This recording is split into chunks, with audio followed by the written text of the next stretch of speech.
Alice in Wonderland. By Lewis Carroll. Chapter 1. Down the Rabbit Hole.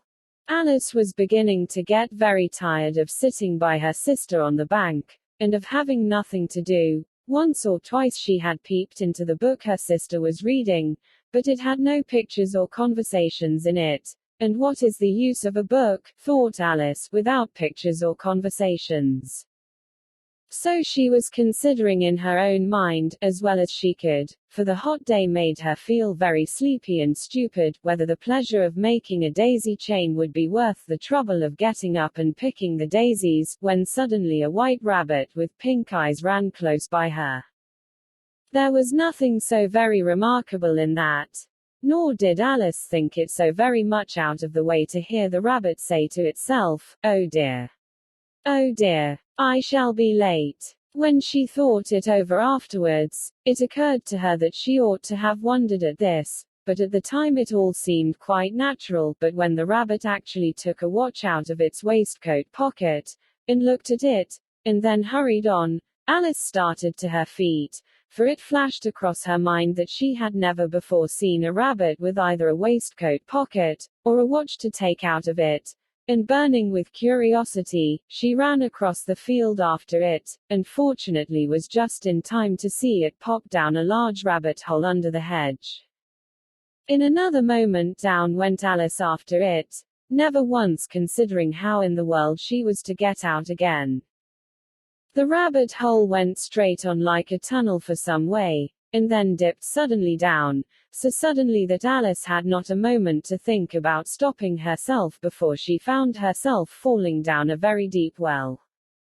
Either the well was very deep, or she fell very slowly, for she had plenty of time as she went down to look about her and to wonder what was going to happen next. First, she tried to look down and make out what she was coming to, but it was too dark to see anything. Then she looked at the sides of the well, and noticed that they were filled with cupboards and bookshelves. Here and there she saw maps and pictures hung upon pegs. She took down a jar from one of the shelves as she passed. It was labeled, "Orange Marmalade," but to her great disappointment it was empty. She did not like to drop the jar for fear of killing somebody underneath, so managed to put it into one of the cupboards as she fell past it. Well, thought Alice to herself, after such a fall as this, I shall think nothing of tumbling downstairs. How brave they'll all think me at home. Why, I wouldn't say anything about it, even if I fell off the top of the house. Which was very likely true. Down, down, down. Would the fall never come to an end? I wonder how many miles I've fallen by this time, she said aloud. I must be getting somewhere near the center of the earth. Let me see. That would be 4,000 miles down, I think. For, you see, Alice had learnt several things of this sort in her lessons in the schoolroom, and though this was not a very good opportunity for showing off her knowledge, as there was no one to listen to her, still it was good practice to say it over. Yes, that's about the right distance, but then I wonder what latitude or longitude I've got to. Alice had no idea what latitude was, or longitude either, but thought they were nice grand words to say. Presently she began again. I wonder if I shall fall right through the earth. How funny it'll seem to come out among the people that walk with their heads downward. The antipathies, I think. She was rather glad there was no one listening, this time, as it didn't sound at all the right word, but I shall have to ask them what the name of the country is, you know. Please, ma'am, is this New Zealand or Australia? And she tried to curtsy as she spoke. Fancy curtsying as you're falling through the air. Do you think you could manage it? And what an ignorant little girl she'll think me for asking. No, it'll never do to ask. Perhaps I shall see it written up somewhere. Down, down, down. There was nothing else to do, so Alice soon began talking again.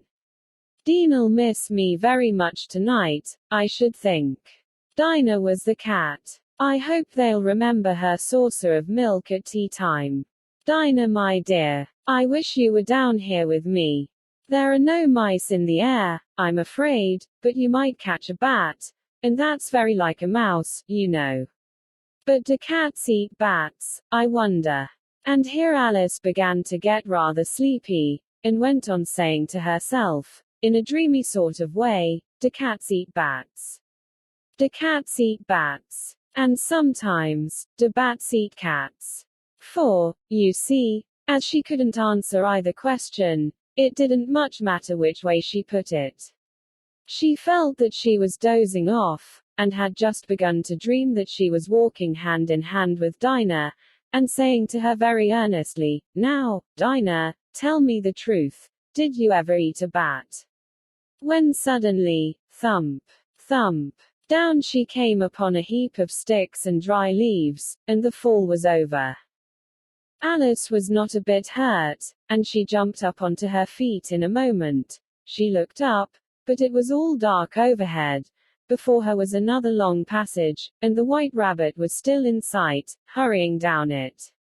There was not a moment to be lost. Away went Alice like the wind, and was just in time to hear it say, as it turned a corner, "Oh my ears and whiskers, how late it's getting." She was close behind it when she turned the corner, but the rabbit was no longer to be seen. She found herself in a long, low hall, which was lit up by a row of lamps hanging from the roof. There were doors all round the hall, but they were all locked, and when Alice had been all the way down one side and up the other, trying every door, she walked sadly down the middle, wondering how she was ever to get out again. Suddenly she came upon a little three-legged table, all made of solid glass. There was nothing on it except a tiny golden key, and Alice's first thought was that it might belong to one of the doors of the hall, but, alas! Either the locks were too large, or the key was too small, but at any rate it would not open any of them. However, on the second time round, she came upon a low curtain she had not noticed before, and behind it was a little door about 15 inches high. She tried the little golden key in the lock, and to her great delight it fitted.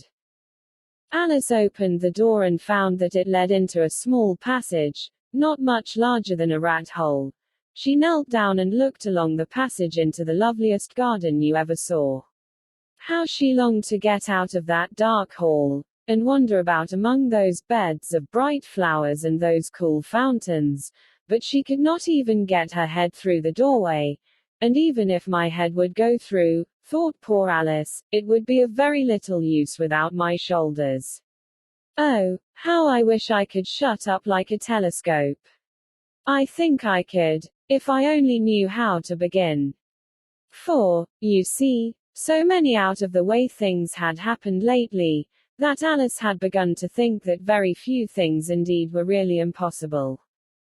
There seemed to be no use in waiting by the little door, so she went back to the table, half hoping she might find another key on it, or at any rate a book of rules for shutting people up like telescopes. This time she found a little bottle on it, which certainly was not here before, said Alice, and round the neck of the bottle was a paper label, with the words, "Drink me," beautifully printed on it in large letters. It was all very well to say, "Drink me," but the wise little Alice was not going to do that in a hurry. "No, I'll look first," she said, "and see whether it's marked, poison, or not," for she had read several nice little histories about children who had got burnt, and eaten up by wild beasts and other unpleasant things, all because they would not remember the simple rules their friends had taught them, such as, that a red-hot poker will burn you if you hold it too long, and that if you cut your finger very deeply with a knife, it usually bleeds, and she had never forgotten that, if you drink much from a bottle marked poison, it is almost certain to disagree with you, sooner or later.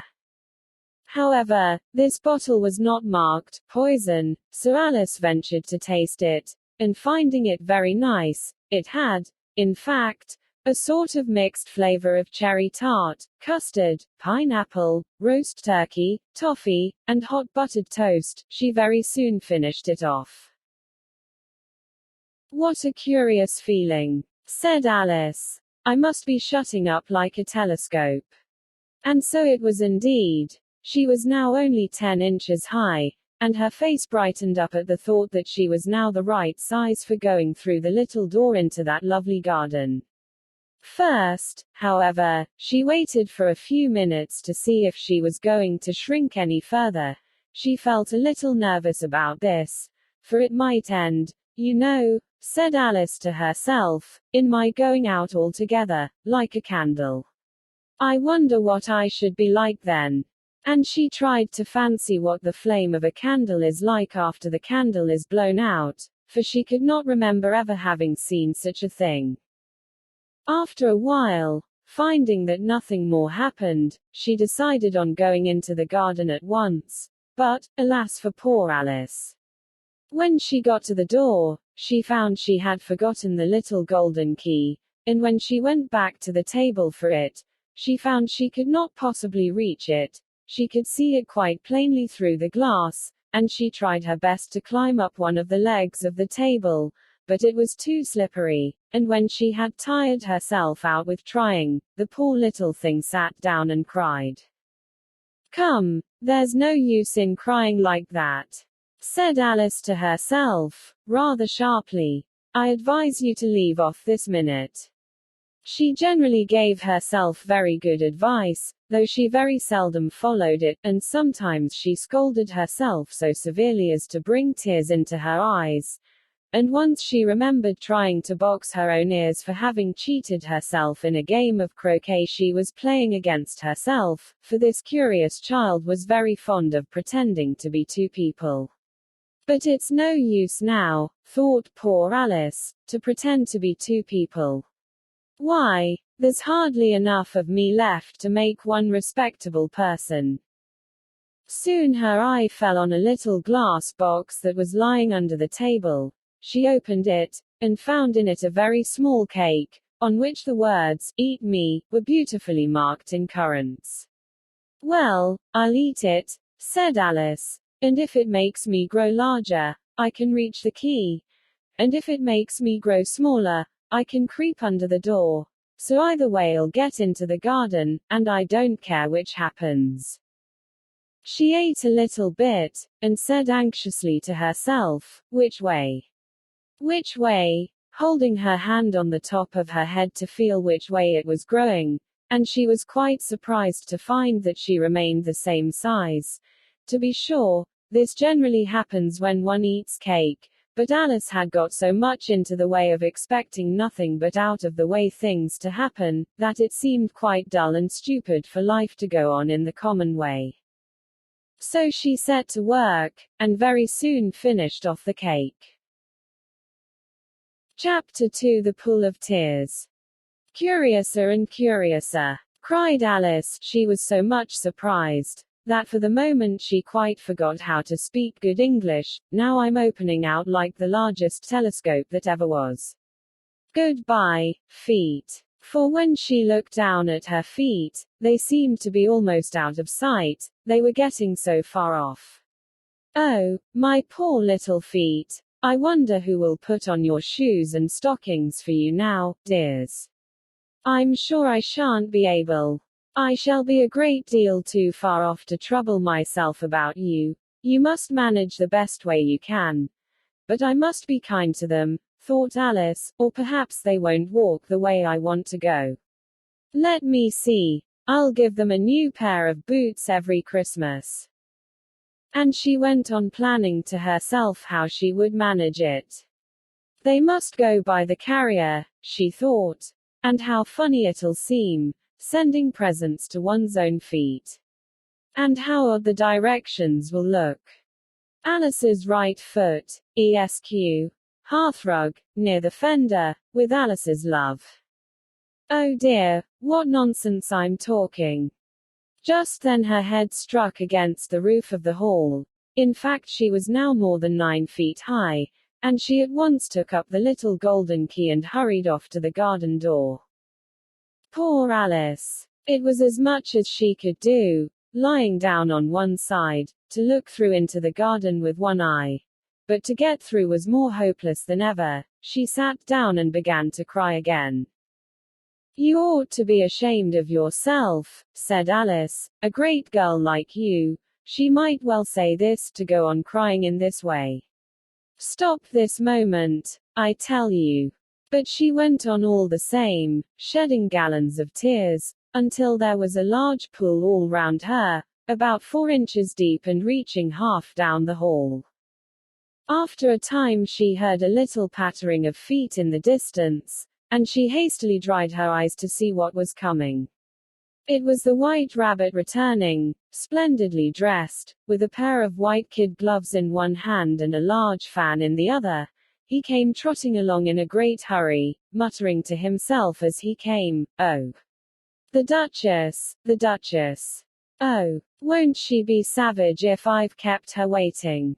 Alice felt so desperate that she was ready to ask help of anyone. So, when the rabbit came near her, she began, in a low, timid voice, "If you please, sir." The rabbit started violently, dropped the white kid gloves and the fan, and scurried away into the darkness as hard as he could go. Alice took up the fan and gloves, and, as the hall was very hot, she kept fanning herself all the time she went on talking. Dear, dear. How queer everything is today. And yesterday things went on just as usual. I wonder if I've been changed in the night. Let me think. Was I the same when I got up this morning? I almost think I can remember feeling a little different. But if I'm not the same, the next question is, who in the world am I? Ah, that's the great puzzle. And she began thinking over all the children she knew that were of the same age as herself, to see if she could have been changed for any of them. I'm sure I'm not Ada, she said, for her hair goes in such long ringlets, and mine doesn't go in ringlets at all. And I'm sure I can't be Mabel, for I know all sorts of things, and she knows such a very little. Besides, she's she, and I'm I, and, oh dear, how puzzling it all is. I'll try if I know all the things I used to know. Let me see. 4 times 5 is 12, and 4 times 6 is 13, and 4 times 7 is, oh dear.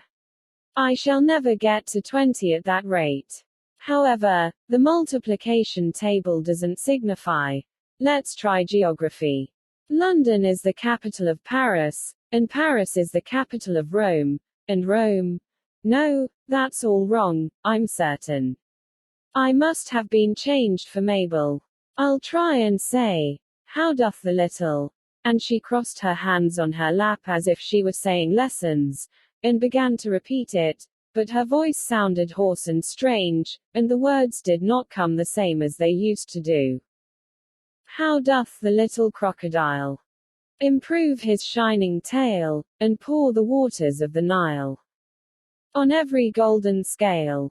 How cheerfully he seems to grin!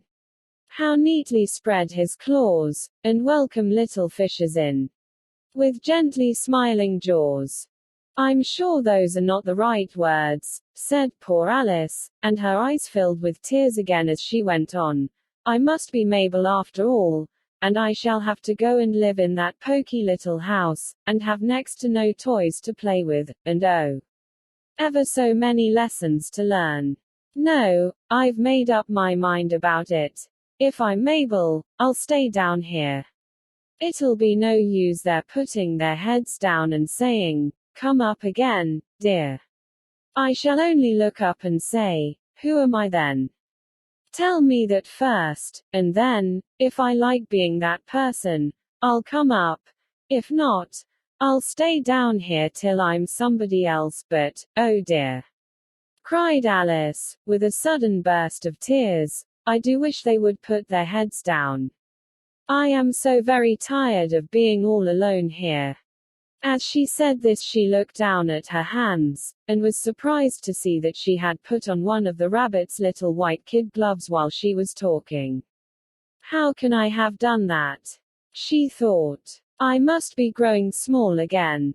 She got up and went to the table to measure herself by it, and found that, as nearly as she could guess, she was now about 2 feet high, and was going on shrinking rapidly. She soon found out that the cause of this was the fan she was holding, and she dropped it hastily, just in time to avoid shrinking away altogether. That was a narrow escape, said Alice, a good deal frightened at the sudden change, but very glad to find herself still in existence. And now for the garden. And she ran with all speed back to the little door, but, alas! The little door was shut again, and the little golden key was lying on the glass table as before, and things are worse than ever, thought the poor child, for I never was so small as this before, never. And I declare it's too bad, that it is. As she said these words her foot slipped, and in another moment, splash! She was up to her chin in salt water. Her first idea was that she had somehow fallen into the sea, and in that case I can go back by railway, she said to herself. Alice had been to the seaside once in her life, and had come to the general conclusion that wherever you go to on the English coast you find a number of bathing machines in the sea, some children digging in the sand with wooden spades, then a row of lodging houses, and behind them a railway station. However, she soon made out that she was in the pool of tears which she had wept when she was 9 feet high. I wish I hadn't cried so much, said Alice, as she swam about, trying to find her way out. I shall be punished for it now, I suppose, by being drowned in my own tears. That will be a queer thing, to be sure. However, everything is queer today.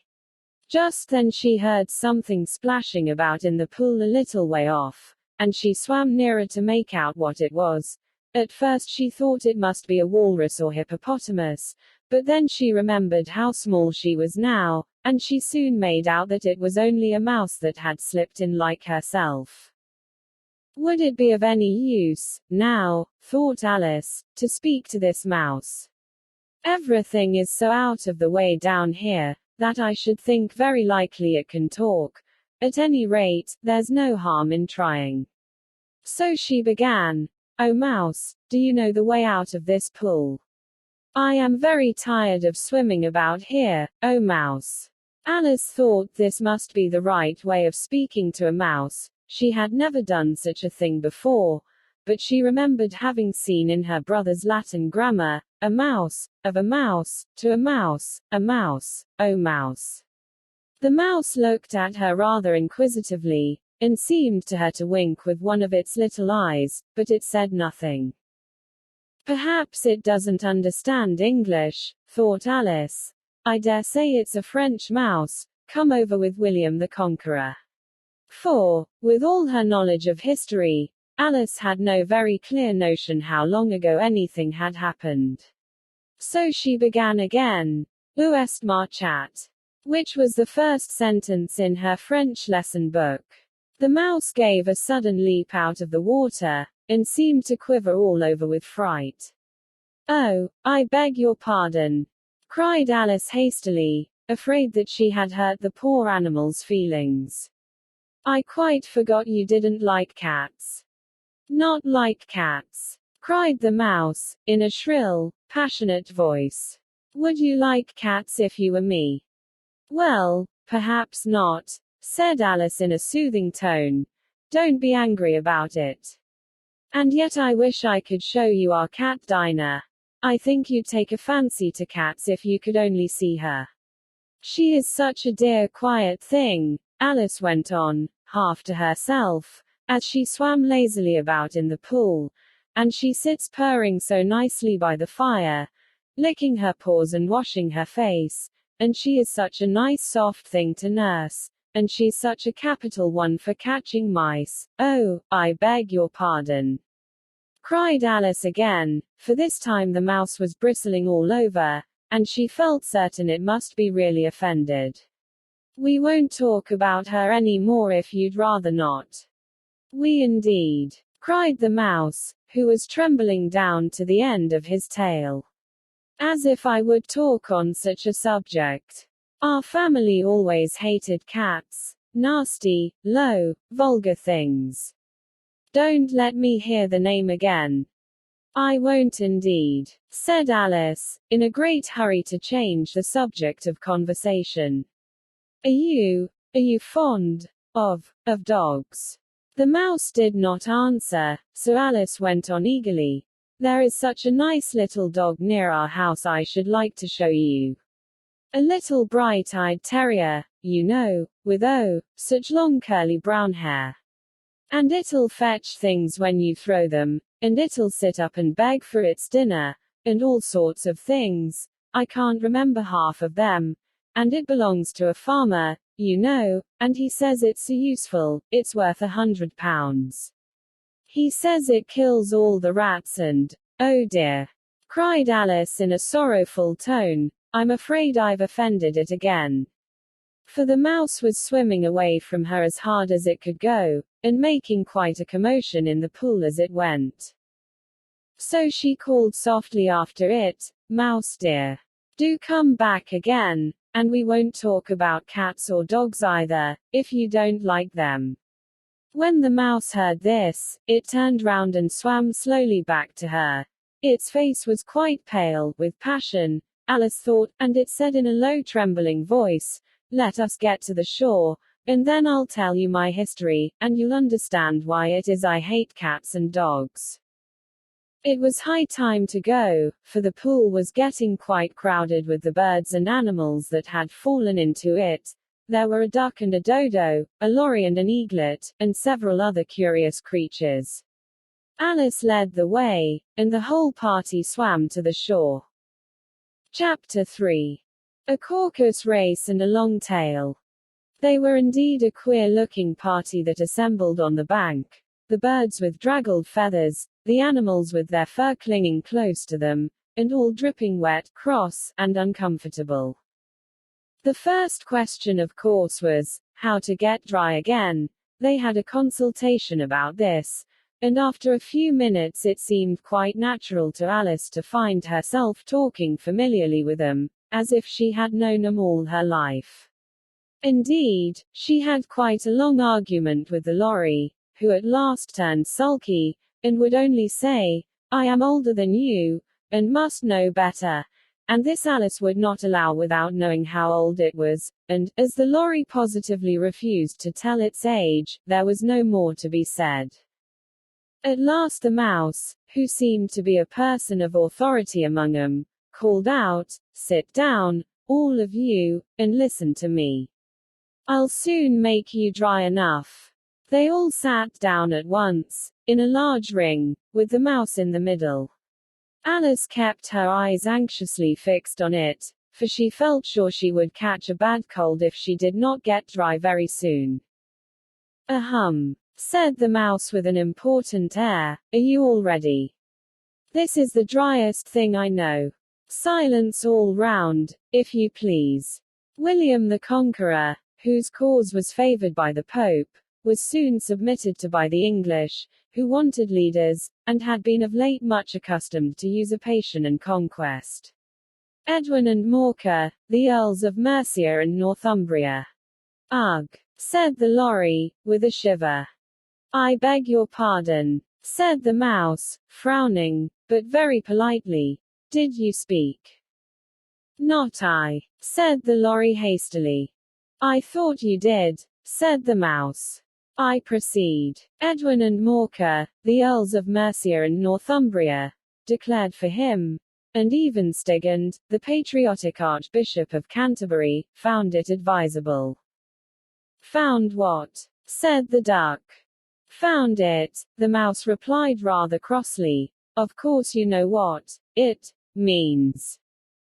I know what it means well enough. When I find a thing, said the duck, it's generally a frog or a worm. The question is, what did the Archbishop find?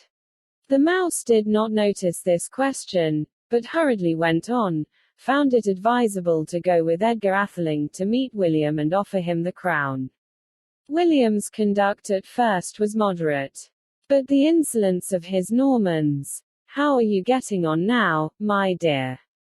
it continued, turning to Alice as it spoke. "As wet as ever," said Alice in a melancholy tone. "It doesn't seem to dry me at all."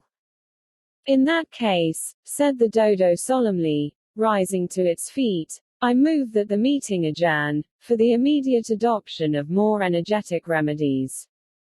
"Speak English," said the eaglet. "I don't know the meaning of half those long words, and, what's more, I don't believe you do either." And the eaglet bent down its head to hide a smile. Some of the other birds tittered audibly. "What I was going to say," said the dodo in an offended tone, "was, that the best thing to get us dry would be a caucus race." "What is a caucus race?" said Alice. Not that she wanted much to know, but the dodo had paused as if it thought that somebody ought to speak, and no one else seemed inclined to say anything. "Why," said the dodo, "the best way to explain it is to do it. And, as you might like to try the thing yourself, some winter day, I will tell you how the dodo managed it. First it marked out a race course, in a sort of circle, the exact shape doesn't matter, it said, and then all the party were placed along the course, here and there. There was no 1, 2, 3, and away, but they began running when they liked, and left off when they liked, so that it was not easy to know when the race was over. However, when they had been running half an hour or so, and were quite dry again, the dodo suddenly called out, 'The race is over.' And they all crowded round it, panting, and asking, 'But who has won?' This question the dodo could not answer without a great deal of thought, and it sat for a long time with one finger pressed upon its forehead, the position in which you usually see Shakespeare, in the pictures of him, while the rest waited in silence. At last the dodo said, 'Everybody has won, and all must have prizes.' 'But who is to give the prizes?' quite a chorus of voices asked.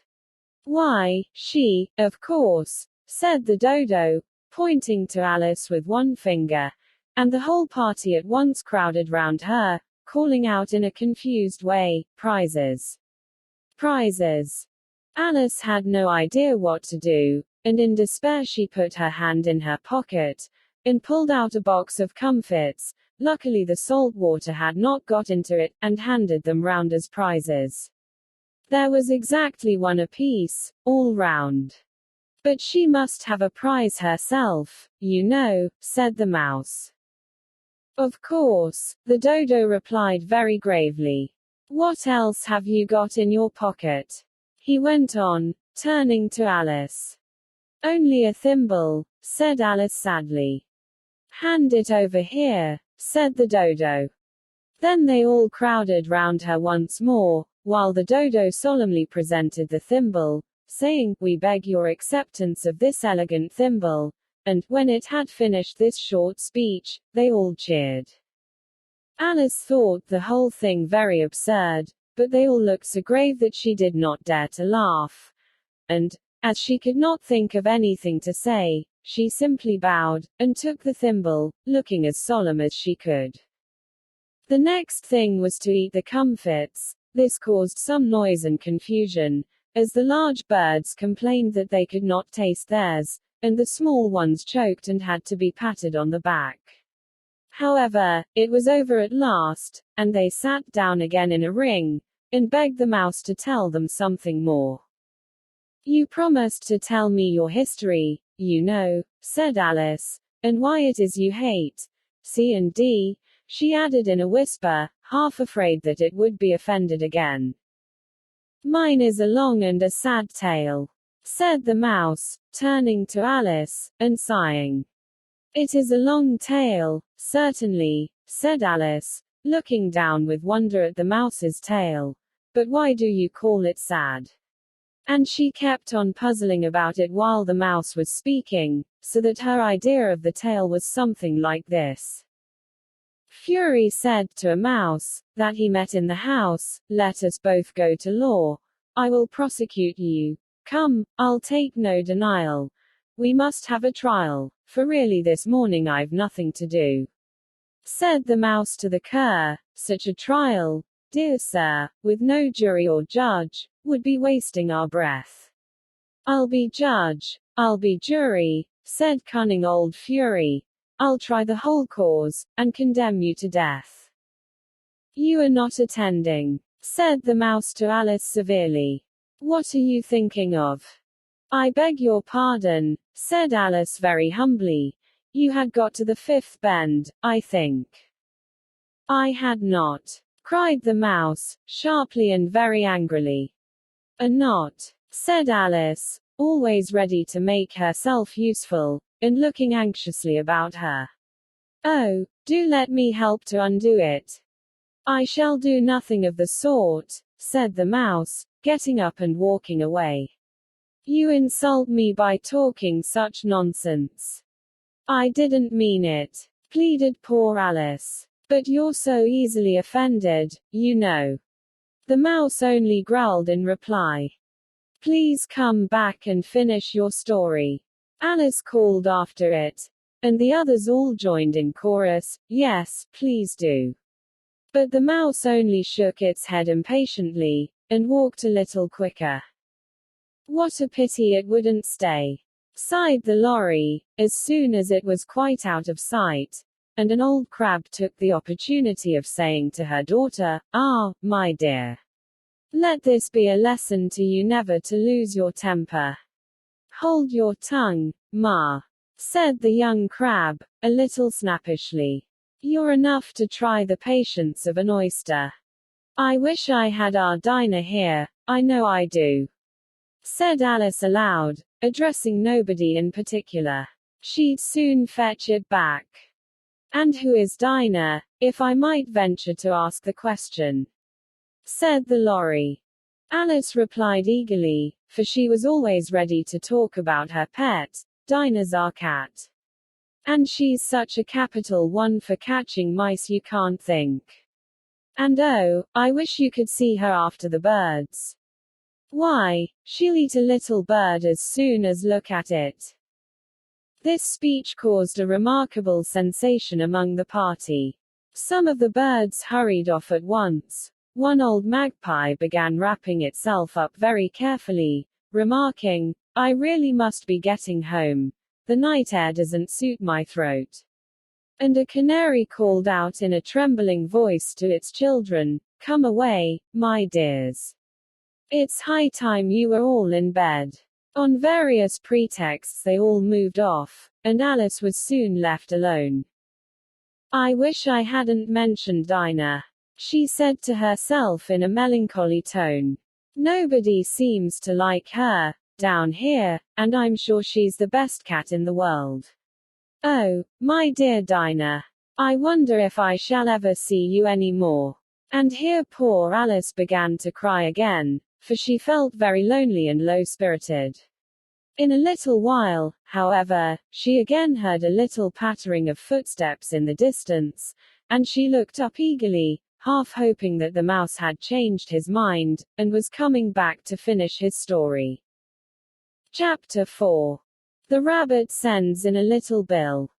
It was the White Rabbit, trotting slowly back again, and looking anxiously about as it went, as if it had lost something, and she heard it muttering to itself, "The Duchess. The Duchess. Oh my dear paws. Oh my fur and whiskers. She'll get me executed, as sure as ferrets are ferrets. Where can I have dropped them, I wonder?" Alice guessed in a moment that it was looking for the fan and the pair of white kid gloves, and she very good-naturedly began hunting about for them, but they were nowhere to be seen. Everything seemed to have changed since her swim in the pool, and the great hall, with the glass table and the little door, had vanished completely.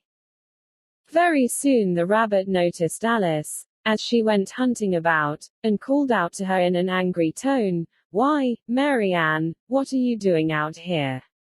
Run home this moment, and fetch me a pair of gloves and a fan." Quick, now. And Alice was so much frightened that she ran off at once in the direction it pointed to, without trying to explain the mistake it had made. He took me for his housemaid, she said to herself as she ran. How surprised he'll be when he finds out who I am.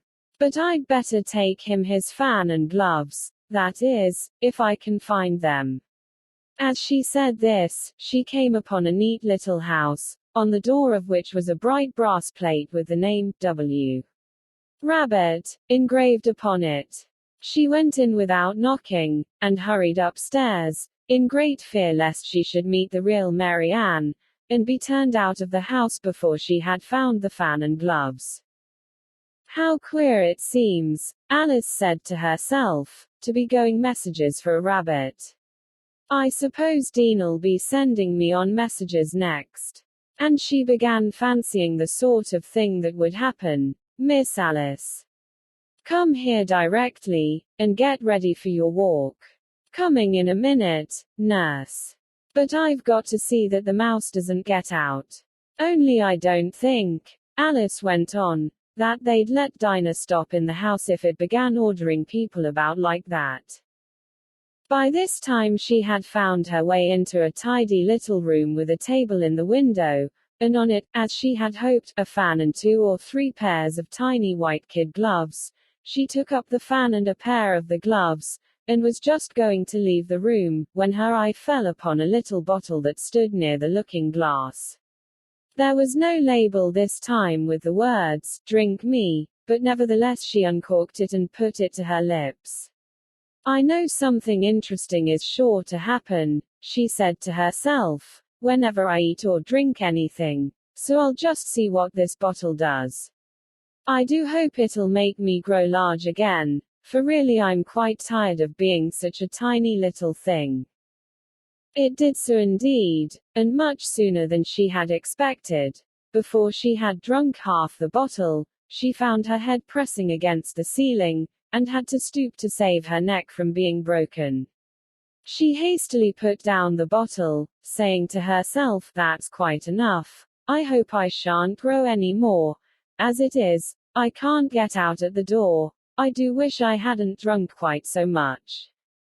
Alas, it was too late to wish that. She went on growing, and very soon had to kneel down on the floor. In another minute there was not even room for this, and she tried the effect of lying down with one elbow against the door, and the other arm curled round her head. Still she went on growing, and, as a last resource, she put one arm out of the window, and one foot up the chimney, and said to herself, now I can do no more, whatever happens. What will become of me? Luckily for Alice, the little magic bottle had now had its full effect, and she grew no larger. Still it was very uncomfortable, and, as there seemed to be no sort of chance of her ever getting out of the room again, no wonder she felt unhappy. It was much pleasanter at home, thought poor Alice, when one wasn't always growing larger and smaller, and being ordered about by mice and rabbits. I almost wish I hadn't gone down that rabbit hole. And yet, it's rather curious, you know, this sort of life. I do wonder what can have happened to me. When I used to read fairy tales, I fancied that kind of thing never happened, and now here I am in the middle of one. There ought to be a book written about me, that there ought. And when I grow up, I'll write one. But I'm grown up now, she added in a sorrowful tone. At least there's no room to grow up any more here. But then, thought Alice, shall I never get any older than I am now? That'll be a comfort, one way, never to be an old woman. But then, always to have lessons to learn. Oh, I shouldn't like that. Quote. Oh, you foolish Alice. She answered herself. How can you learn lessons in here? Why, there's hardly room for you, and no room at all for any lesson books. And so she went on, taking first one side and then the other, and making quite a conversation of it altogether. but after a few minutes she heard a voice outside, and stopped to listen. "Mary Ann, Mary Ann," said the voice. "Fetch me my gloves this moment." Then came a little pattering of feet on the stairs. Alice knew it was the rabbit coming to look for her, and she trembled till she shook the house, quite forgetting that she was now about 1,000 times as large as the rabbit, and had no reason to be afraid of it.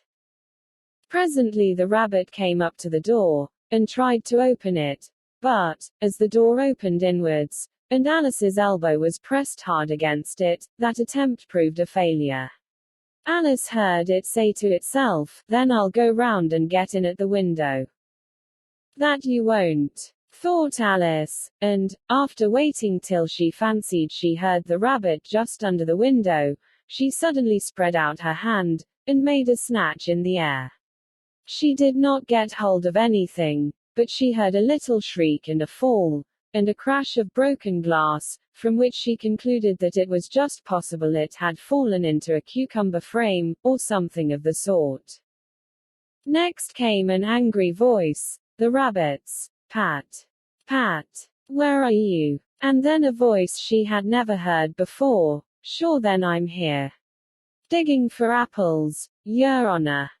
"Digging for apples, indeed," said the rabbit angrily. "Here, come and help me out of this." Sounds of more broken glass.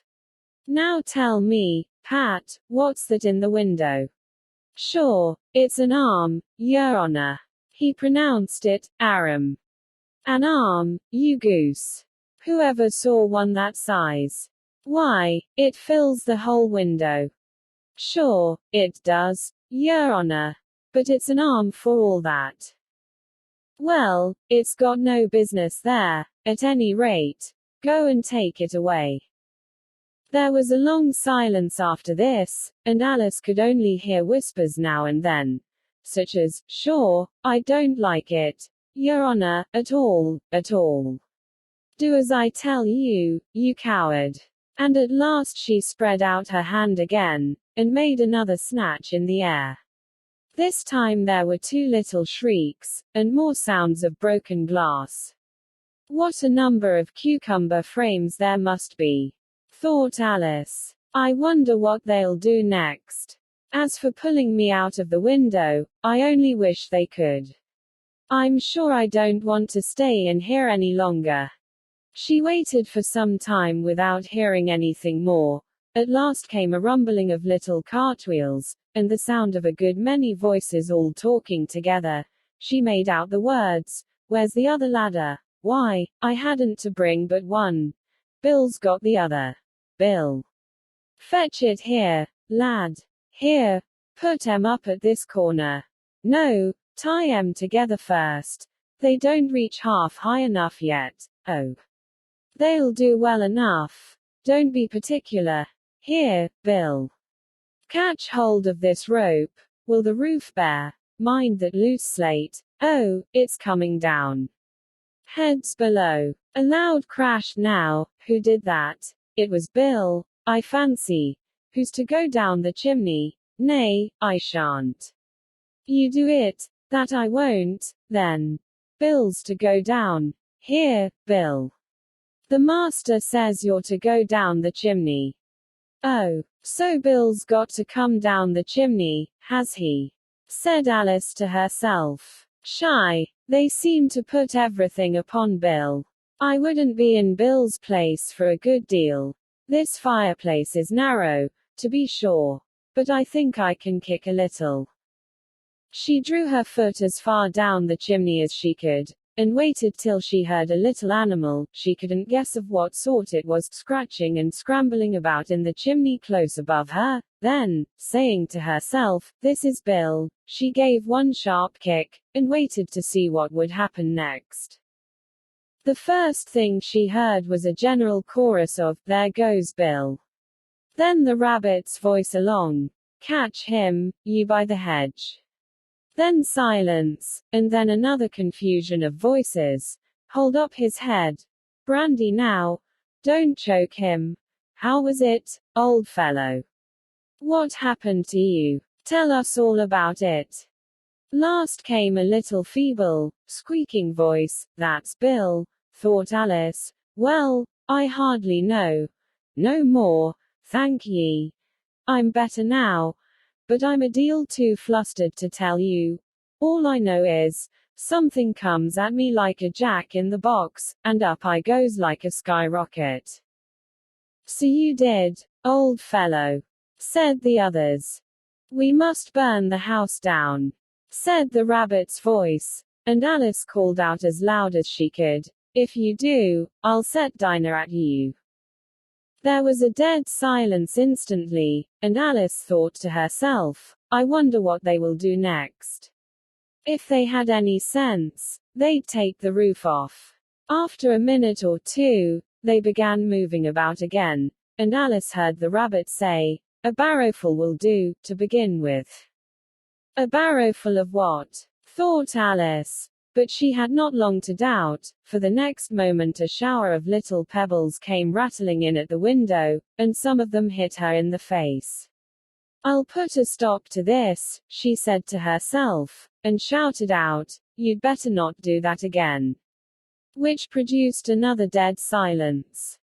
Alice noticed with some surprise that the pebbles were all turning into little cakes as they lay on the floor, and a bright idea came into her head. If I eat one of these cakes, she thought, it's sure to make some change in my size. And as it can't possibly make me larger, it must make me smaller, I suppose. So she swallowed one of the cakes, and was delighted to find that she began shrinking directly. As soon as she was small enough to get through the door, she ran out of the house, and found quite a crowd of little animals and birds waiting outside. The poor little lizard, Bill, was in the middle, being held up by 2 guinea pigs, who were giving it something out of a bottle. They all made a rush at Alice the moment she appeared. But she ran off as hard as she could, and soon found herself safe in a thick wood. The first thing I've got to do, said Alice to herself, as she wandered about in the wood, is to grow to my right size again. And the second thing is to find my way into that lovely garden. I think that will be the best plan. It sounded an excellent plan, no doubt, and very neatly and simply arranged. The only difficulty was, that she had not the smallest idea how to set about it. And while she was peering about anxiously among the trees, a little sharp bark just over her head made her look up in a great hurry. An enormous puppy was looking down at her with large round eyes, and feebly stretching out one paw, trying to touch her. Poor little thing, said Alice, in a coaxing tone, and she tried hard to whistle to it. But she was terribly frightened all the time at the thought that it might be hungry, in which case it would be very likely to eat her up in spite of all her coaxing. Hardly knowing what she did, she picked up a little bit of stick, and held it out to the puppy, whereupon the puppy jumped into the air off all its feet at once, with a yelp of delight, and rushed at the stick, and made believe to worry it. Then Alice dodged behind a great thistle, to keep herself from being run over, and the moment she appeared on the other side, the puppy made another rush at the stick, and tumbled head over heels in its hurry to get hold of it. Then Alice, thinking it was very like having a game of play with a cart horse, and expecting every moment to be trampled under its feet, ran round the thistle again. Then the puppy began a series of short charges at the stick, running a very little way forwards each time and a long way back, and barking hoarsely all the while, till at last it sat down a good way off, panting, with its tongue hanging out of its mouth, and its great eyes half shut. This seemed to Alice a good opportunity for making her escape, so she set off at once, and ran till she was quite tired and out of breath, until the puppy's bark sounded quite faint in the distance. And yet what a dear little puppy it was, said Alice, as she leant against a buttercup to rest herself, and fanned herself with one of the leaves. I should have liked teaching it tricks very much, if I'd only been the right size to do it.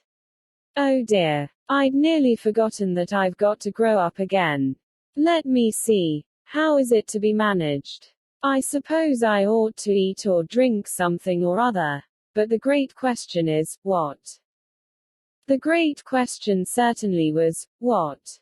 Alice looked all round her at the flowers and the blades of grass, but she did not see anything that looked like the right thing to eat or drink under the circumstances.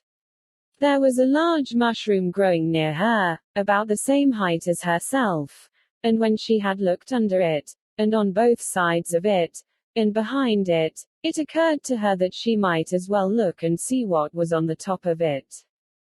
She stretched herself up on tiptoe, and peeped over the edge of the mushroom, and her eyes immediately met those of a large blue caterpillar, that was sitting on the top with its arms folded, quietly smoking a long hookah, and taking not the smallest notice of her or of anything else. Chapter 5. Advice from a Caterpillar. The caterpillar and Alice looked at each other for some time in silence. At last the caterpillar took the hookah out of its mouth, and addressed her in a languid, sleepy voice. "Who are you?" said the caterpillar. This was not an encouraging opening for a conversation. Alice replied, rather shyly, I hardly know, sir, just at present. At least I know who I was when I got up this morning, but I think I must have been changed several times since then." "What do you mean by that?" said the caterpillar sternly. "Explain yourself." "I can't explain myself, I'm afraid, sir," said Alice, "because I'm not myself, you see." "I don't see," said the caterpillar. "I'm afraid I can't put it more clearly," Alice replied very politely, "for I can't understand it myself to begin with, and being so many different sizes in a day is very confusing." "It isn't," said the caterpillar. "Well, perhaps you haven't found it so yet," said Alice, "but when you have to turn into a chrysalis, you will some day, you know, and then after that into a butterfly, I should think you'll feel it a little queer, won't you?" "Not a bit," said the caterpillar. "Well, perhaps your feelings may be different," said Alice. "All I know is, it would feel very queer to me." "You," said the caterpillar contemptuously. "Who are you?" Quote. Which brought them back again to the beginning of the conversation. Alice felt a little irritated at the caterpillar's making such very short remarks, and she drew herself up and said, very gravely, "I think, you ought to tell me who you are, first." "Why?" said the caterpillar. Here was another puzzling question. And as Alice could not think of any good reason, and as the caterpillar seemed to be in a very unpleasant state of mind, she turned away. "Come back," the caterpillar called after her. "I've something important to say." This sounded promising. Certainly. Alice turned and came back again. "Keep your temper," said the caterpillar. "Is that all?" said Alice, swallowing down her anger as well as she could. "No," said the caterpillar. Alice thought she might as well wait, as she had nothing else to do, and perhaps after all it might tell her something worth hearing. For some minutes it puffed away without speaking, but at last it unfolded its arms, took the hookah out of its mouth again, and said, "So you think you're changed, do you?" "I'm afraid I am, sir," said Alice. "I can't remember things as I used, and I don't keep the same size for 10 minutes together." "Can't remember what things?" said the caterpillar. "Well, I've tried to say, 'How doth the little busy bee?' but it all came different." Alice replied in a very melancholy voice. "Repeat, you are old, Father William," said the caterpillar. Alice folded her hands, and began. "You are old, Father William," the young man said. "And your hair has become very white, and yet you incessantly stand on your head. Do you think, at your age, it is right?" In my youth, Father William replied to his son, I feared it might injure the brain, but, now that I'm perfectly sure I have none, why, I do it again and again. You are old, said the youth, as I mentioned before, and have grown most uncommonly fat. Yet you turned a back somersault in at the door. Pray, what is the reason of that? In my youth, said the sage, as he shook his grey locks, I kept all my limbs very supple by the use of this ointment, 1 shilling the box. Allow me to sell you a couple. You are old, said the youth, and your jaws are too weak for anything tougher than suet. Yet you finished the goose, with the bones and the beak. Pray, how did you manage to do it? In my youth, said his father, I took to the law, and argued each case with my wife, and the muscular strength, which it gave to my jaw, has lasted the rest of my life. You are old, said the youth, one would hardly suppose that your eye was as steady as ever, yet you balanced an eel on the end of your nose.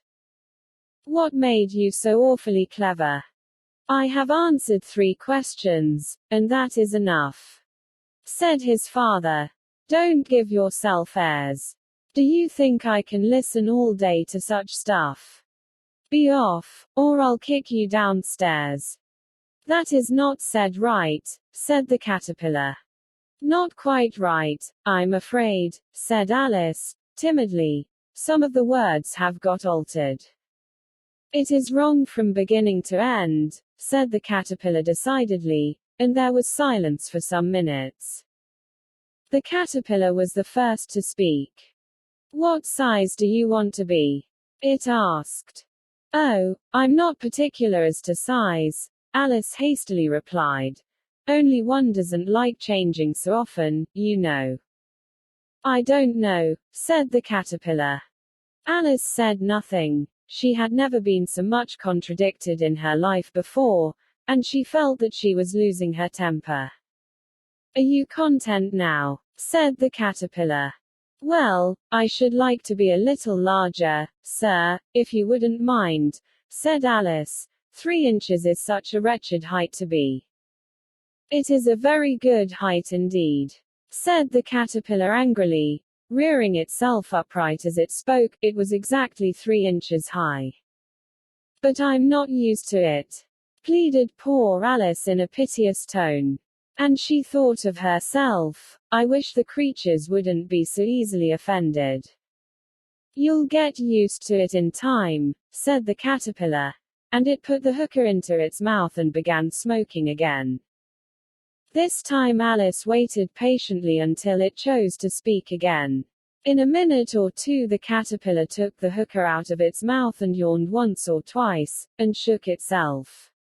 Then it got down off the mushroom, and crawled away in the grass, merely remarking as it went, one side will make you grow taller, and the other side will make you grow shorter. One side of what? The other side of what? Thought Alice to herself. Of the mushroom, said the caterpillar, just as if she had asked it aloud, and in another moment it was out of sight. Alice remained looking thoughtfully at the mushroom for a minute, trying to make out which were the 2 sides of it, and as it was perfectly round, she found this a very difficult question.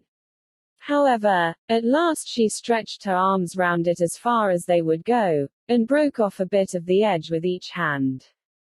And now which is which? She said to herself, and nibbled a little of the right-hand bit to try the effect. The next moment she felt a violent blow underneath her chin. It had struck her foot. She was a good deal frightened by this very sudden change, but she felt that there was no time to be lost, as she was shrinking rapidly, so she set to work at once to eat some of the other bit. Her chin was pressed so closely against her foot, that there was hardly room to open her mouth, but she did it at last, and managed to swallow a morsel of the left-hand bit. "Come, my head's free at last," said Alice in a tone of delight, which changed into alarm in another moment, when she found that her shoulders were nowhere to be found. All she could see, when she looked down, was an immense length of neck, which seemed to rise like a stalk out of a sea of green leaves that lay far below her. "What can all that green stuff be?" said Alice. "And where have my shoulders got to? And oh, my poor hands, how is it I can't see you?" She was moving them about as she spoke, but no result seemed to follow, except a little shaking among the distant green leaves. As there seemed to be no chance of getting her hands up to her head, she tried to get her head down to them, and was delighted to find that her neck would bend about easily in any direction, like a serpent. She had just succeeded in curving it down into a graceful zigzag, and was going to dive in among the leaves, which she found to be nothing but the tops of the trees under which she had been wandering, when a sharp hiss made her draw back in a hurry. A large pigeon had flown into her face, and was beating her violently with its wings. "Serpent!" screamed the pigeon. "I'm not a serpent," said Alice indignantly. "Let me alone." "Serpent, I say again," repeated the pigeon, but in a more subdued tone, and added with a kind of sob, "I've tried every way, and nothing seems to suit them." "I haven't the least idea what you're talking about," said Alice. "I've tried the roots of trees, and I've tried banks, and I've tried hedges," the pigeon went on, without attending to her, "but those serpents, there's no pleasing them." Alice was more and more puzzled, but she thought there was no use in saying anything more till the pigeon had finished. "As if it wasn't trouble enough hatching the eggs," said the pigeon, "but I must be on the lookout for serpents night and day.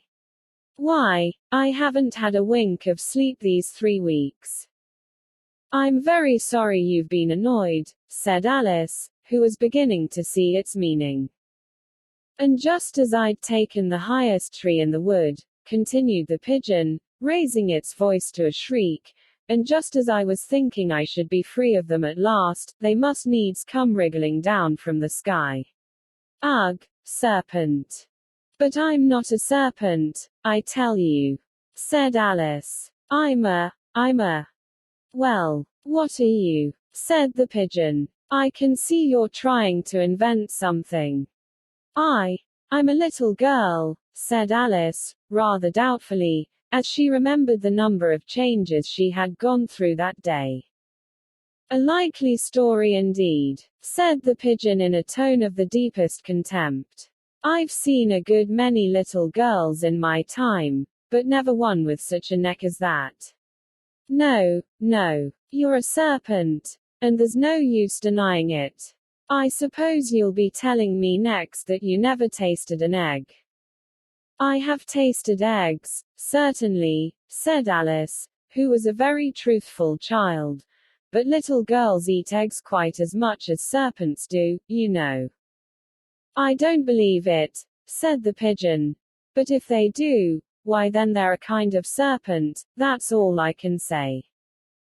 This was such a new idea to Alice, that she was quite silent for a minute or two, which gave the pigeon the opportunity of adding, "You're looking for eggs, I know that well enough, and what does it matter to me whether you're a little girl or a serpent?" "It matters a good deal to me," said Alice hastily, "but I'm not looking for eggs, as it happens, and if I was, I shouldn't want yours, I don't like them raw." "Well, be off, then," said the pigeon in a sulky tone, as it settled down again into its nest. Alice crouched down among the trees as well as she could, for her neck kept getting entangled among the branches, and every now and then she had to stop and untwist it. After a while she remembered that she still held the pieces of mushroom in her hands, and she set to work very carefully, nibbling first at one and then at the other, and growing sometimes taller and sometimes shorter, until she had succeeded in bringing herself down to her usual height. It was so long since she had been anything near the right size, that it felt quite strange at first, but she got used to it in a few minutes, and began talking to herself, as usual. Come, there's half my plan done now. How puzzling all these changes are. I'm never sure what I'm going to be, from one minute to another. However, I've got back to my right size. The next thing is, to get into that beautiful garden. How is that to be done, I wonder? As she said this, she came suddenly upon an open place, with a little house in it about 4 feet high. Whoever lives there, thought Alice, it'll never do to come upon 'em this size. Why, I should frighten 'em out of their wits. So she began nibbling at the right-hand bit again, and did not venture to go near the house till she had brought herself down to 9 inches high. Chapter 6 Pig and Pepper. For a minute or two she stood looking at the house, and wondering what to do next, when suddenly a footman in livery came running out of the wood. She considered him to be a footman because he was in livery, otherwise, judging by his face only, she would have called him a fish, and rapped loudly at the door with his knuckles. It was opened by another footman in livery, with a round face, and large eyes like a frog, and both footmen, Alice noticed, had powdered hair that curled all over their heads. She felt very curious to know what it was all about, and crept a little way out of the wood to listen. The fish footman began by producing from under his arm a great letter, nearly as large as himself, and this he handed over to the other, saying, in a solemn tone, for the Duchess. An invitation from the Queen to play croquet. The frog footman repeated, in the same solemn tone, only changing the order of the words a little, from the Queen. An invitation for the Duchess to play croquet. Then they both bowed low, and their curls got entangled together. Alice laughed so much at this, that she had to run back into the wood for fear of their hearing her, and when she next peeped out the fish footman was gone, and the other was sitting on the ground near the door, staring stupidly up into the sky. Alice went timidly up to the door, and knocked. There's no sort of use in knocking, said the footman, and that for 2 reasons. First, because I'm on the same side of the door as you are. Secondly, because they're making such a noise inside, no one could possibly hear you. And certainly there was a most extraordinary noise going on within, a constant howling and sneezing, and every now and then a great crash, as if a dish or kettle had been broken to pieces. Please, then, said Alice, how am I to get in? There might be some sense in your knocking, the footman went on without attending to her, if we had the door between us.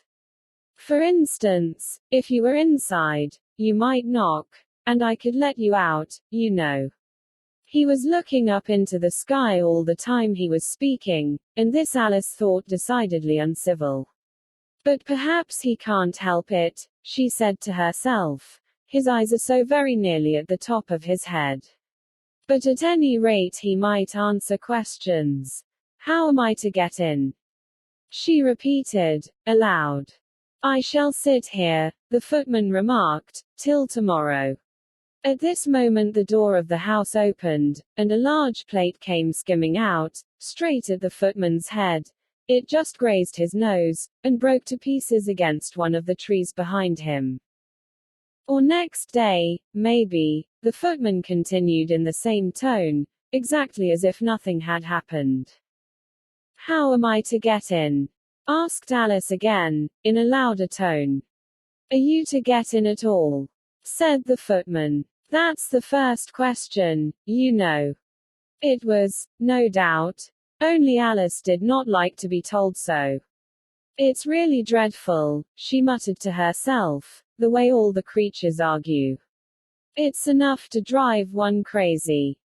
The footman seemed to think this a good opportunity for repeating his remark, with variations. I shall sit here, he said, on and off, for days and days. But what am I to do?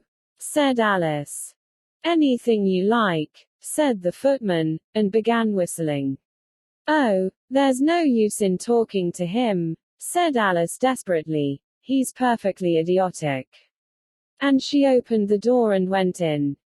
The door led right into a large kitchen, which was full of smoke from one end to the other. The Duchess was sitting on a three-legged stool in the middle, nursing a baby. The cook was leaning over the fire, stirring a large cauldron which seemed to be full of soup. There's certainly too much pepper in that soup, Alice said to herself, as well as she could for sneezing. There was certainly too much of it in the air. Even the Duchess sneezed occasionally. And as for the baby, it was sneezing and howling alternately without a moment's pause. The only things in the kitchen that did not sneeze were the cook, and a large cat which was sitting on the hearth and grinning from ear to ear. Please would you tell me, said Alice, a little timidly, for she was not quite sure whether it was good manners for her to speak first, why your cat grins like that. It's a Cheshire cat, said the Duchess, and that's why. Pig. She said the last word with such sudden violence that Alice quite jumped. But she saw in another moment that it was addressed to the baby, and not to her, so she took courage, and went on again.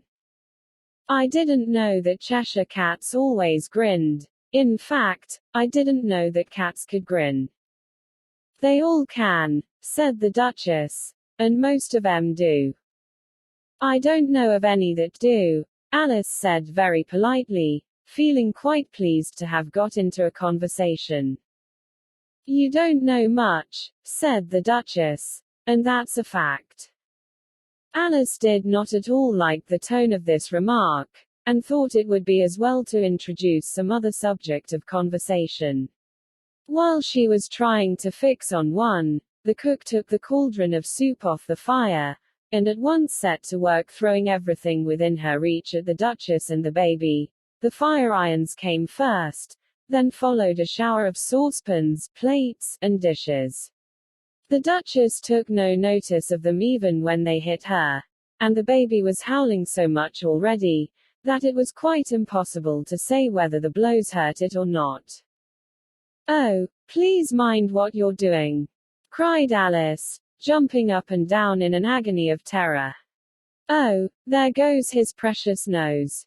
As an unusually large saucepan flew close by it, and very nearly carried it off. If everybody minded their own business, the Duchess said in a hoarse growl, the world would go round a deal faster than it does. Which would not be an advantage, said Alice, who felt very glad to get an opportunity of showing off a little of her knowledge. Just think of what work it would make with the day and night. You see, the Earth takes 24 hours to turn round on its axis. Talking of axes, said the Duchess, chop off her head.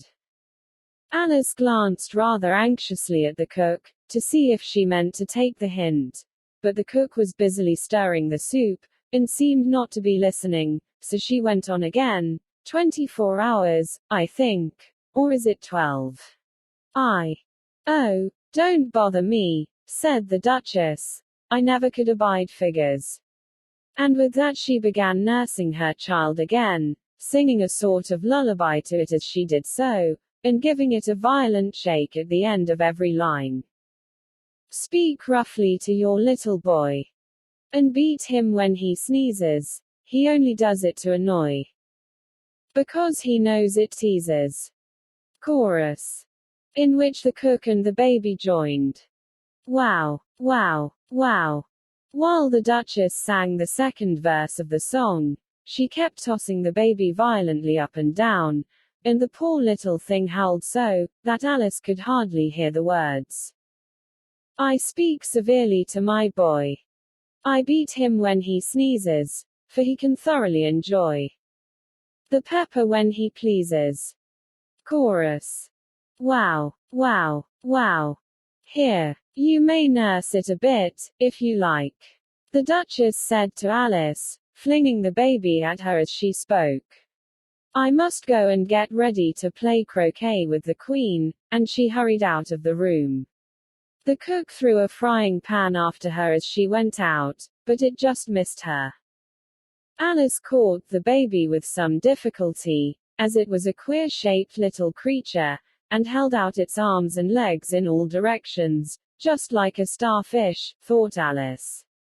The poor little thing was snorting like a steam engine when she caught it, and kept doubling itself up and straightening itself out again, so that altogether, for the first minute or two, it was as much as she could do to hold it. As soon as she had made out the proper way of nursing it, which was to twist it up into a sort of knot, and then keep tight hold of its right ear and left foot, so as to prevent its undoing itself, she carried it out into the open air.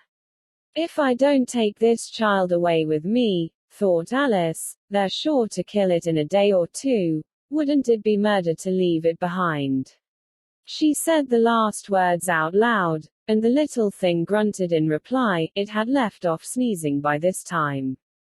Don't grunt, said Alice. That's not at all a proper way of expressing yourself. The baby grunted again, and Alice looked very anxiously into its face to see what was the matter with it. There could be no doubt that it had a very turn-up nose, much more like a snout than a real nose. Also its eyes were getting extremely small for a baby. Altogether Alice did not like the look of the thing at all. But perhaps it was only sobbing, she thought, and looked into its eyes again, to see if there were any tears. No, there were no tears. If you're going to turn into a pig, my dear, said Alice, seriously, I'll have nothing more to do with you. Mind now. The poor little thing sobbed again, or grunted, it was impossible to say which, and they went on for some while in silence. Alice was just beginning to think to herself, now, what am I to do with this creature when I get it home? When it grunted again, so violently, that she looked down into its face in some alarm. This time there could be no mistake about it. It was neither more nor less than a pig, and she felt that it would be quite absurd for her to carry it further. So she set the little creature down, and felt quite relieved to see it trot away quietly into the wood. If it had grown up, she said to herself, it would have made a dreadfully ugly child, but it makes rather a handsome pig, I think. And she began thinking over other children she knew, who might do very well as pigs, and was just saying to herself, if one only knew the right way to change them, when she was a little startled by seeing the Cheshire Cat sitting on a bough of a tree a few yards off. The cat only grinned when it saw Alice. It looked good-natured, she thought, still it had very long claws and a great many teeth, so she felt that it ought to be treated with respect. Cheshire Puss, she began, rather timidly, as she did not at all know whether it would like the name. However, it only grinned a little wider. Come, it's pleased so far, thought Alice, and she went on. Would you tell me, please, which way I ought to go from here? That depends a good deal on where you want to get to, said the cat. I don't much care where, said Alice. Then it doesn't matter which way you go, said the cat. So long as I get somewhere, Alice added as an explanation. Oh, you're sure to do that, said the cat, if you only walk long enough. Alice felt that this could not be denied, so she tried another question. What sort of people live about here? In that direction, the cat said, waving its right paw round, lives a hatter, and in that direction, waving the other paw, lives a March hare. Visit either you like, they're both mad. But I don't want to go among mad people, Alice remarked. Oh, you can't help that, said the cat, we're all mad here. I'm mad. You're mad. How do you know I'm mad? Said Alice. You must be, said the cat, or you wouldn't have come here. Alice didn't think that proved it at all. However, she went on, and how do you know that you're mad? To begin with, said the cat, a dog's not mad. You grant that? I suppose so, said Alice. Well, then, the cat went on, you see, a dog growls when it's angry, and wags its tail when it's pleased. Now I growl when I'm pleased, and wag my tail when I'm angry. Therefore I'm mad. I call it purring, not growling, said Alice. Call it what you like, said the cat. Do you play croquet with the Queen today? I should like it very much, said Alice, but I haven't been invited yet. You'll see me there, said the cat, and vanished. Alice was not much surprised at this, she was getting so used to queer things happening. While she was looking at the place where it had been, it suddenly appeared again. By the by, what became of the baby? Said the cat. I'd nearly forgotten to ask. It turned into a pig, Alice quietly said, just as if it had come back in a natural way. I thought it would, said the cat, and vanished again. Alice waited a little, half expecting to see it again, but it did not appear, and after a minute or two she walked on in the direction in which the March Hare was said to live. I've seen hatters before, she said to herself. The March Hare will be much the most interesting, and perhaps as this is May it won't be raving mad, at least not so mad as it was in March. As she said this, she looked up, and there was the cat again, sitting on a branch of a tree. Did you say pig, or fig? Said the cat. I said pig, replied Alice. And I wish you wouldn't keep appearing and vanishing so suddenly, you make one quite giddy. All right, said the cat. And this time it vanished quite slowly, beginning with the end of the tail, and ending with the grin, which remained some time after the rest of it had gone. Well, I've often seen a cat without a grin, thought Alice, but a grin without a cat. It's the most curious thing I ever saw in my life.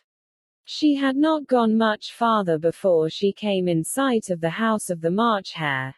She thought it must be the right house, because the chimneys were shaped like ears and the roof was thatched with fur. It was so large a house, that she did not like to go nearer till she had nibbled some more of the left-hand bit of mushroom, and raised herself to about 2 feet high. Even then she walked up towards it rather timidly, saying to herself, suppose it should be raving mad after all. I almost wish I'd gone to see the Hatter instead. Chapter 7 A Mad Tea Party. There was a table set out under a tree in front of the house, and the March Hare and the Hatter were having tea at it. A dormouse was sitting between them, fast asleep, and the other two were using it as a cushion, resting their elbows on it, and talking over its head. Very uncomfortable for the dormouse, thought Alice. Only, as it's asleep, I suppose it doesn't mind. The table was a large one, but the three were all crowded together at one corner of it. No room. No room. They cried out when they saw Alice coming. There's plenty of room, said Alice indignantly, and she sat down in a large armchair at one end of the table. Have some wine, the March Hare said in an encouraging tone. Alice looked all round the table, but there was nothing on it but tea. I don't see any wine, she remarked. There isn't any, said the March Hare. Then it wasn't very civil of you to offer it, said Alice angrily. It wasn't very civil of you to sit down without being invited, said the March Hare. I didn't know it was your table, said Alice. It's laid for a great many more than 3. Your hair wants cutting, said the Hatter. He had been looking at Alice for some time with great curiosity, and this was his first speech. You should learn not to make personal remarks, Alice said with some severity. It's very rude. The Hatter opened his eyes very wide on hearing this, but all he said was, "Why is a raven like a writing desk?" "Come, we shall have some fun now," thought Alice. "I'm glad they've begun asking riddles. I believe I can guess that," she added aloud. "Do you mean that you think you can find out the answer to it?" said the March Hare. "Exactly so," said Alice. "Then you should say what you mean," the March Hare went on. "I do," Alice hastily replied. At least I mean what I say. That's the same thing, you know." "Not the same thing a bit," said the Hatter. "You might just as well say that, 'I see what I eat,' is the same thing as, 'I eat what I see.'" "You might just as well say," added the March Hare, "that, 'I like what I get,' is the same thing as, 'I get what I like.'" "You might just as well say," added the Dormouse, who seemed to be talking in his sleep, "that, 'I breathe when I sleep,' is the same thing as, 'I sleep when I breathe.'" "It is the same thing with you," said the Hatter, and here the conversation dropped, and the party sat silent for a minute, while Alice thought over all she could remember about ravens and writing desks, which wasn't much. The Hatter was the first to break the silence. "What day of the month is it?" he said, turning to Alice. He had taken his watch out of his pocket, and was looking at it uneasily, shaking it every now and then, and holding it to his ear. Alice considered a little, and then said, "The 4th. 2 days wrong," sighed the Hatter. "I told you butter wouldn't suit the works," he added, looking angrily at the March Hare. "It was the best butter," the March Hare meekly replied. "Yes, but some crumbs must have got in as well," the Hatter grumbled. "You shouldn't have put it in with the bread knife." The March Hare took the watch and looked at it gloomily.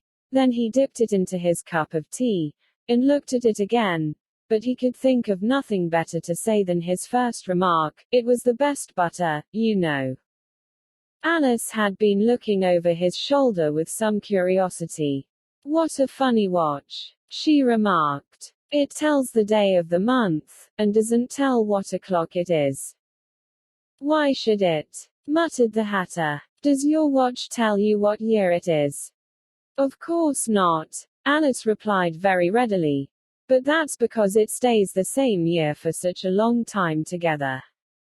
"Which is just the case with mine," said the Hatter. Alice felt dreadfully puzzled. The Hatter's remark seemed to have no sort of meaning in it, and yet it was certainly English. "I don't quite understand you," she said, as politely as she could. "The Dormouse is asleep again," said the Hatter, and he poured a little hot tea upon its nose. The Dormouse shook its head impatiently, and said, without opening its eyes, of course, just what I was going to remark myself." "Have you guessed the riddle yet?"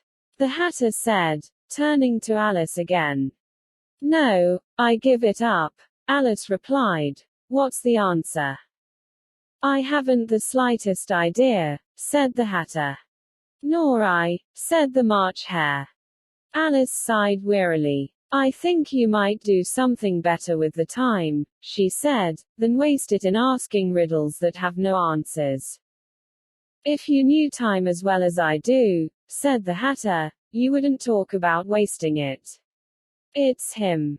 "I don't know what you mean," said Alice. "Of course you don't," the Hatter said, tossing his head contemptuously. "I dare say you never even spoke to time." "Perhaps not," Alice cautiously replied. "But I know I have to beat time when I learn music." "Ah, that accounts for it," said the Hatter.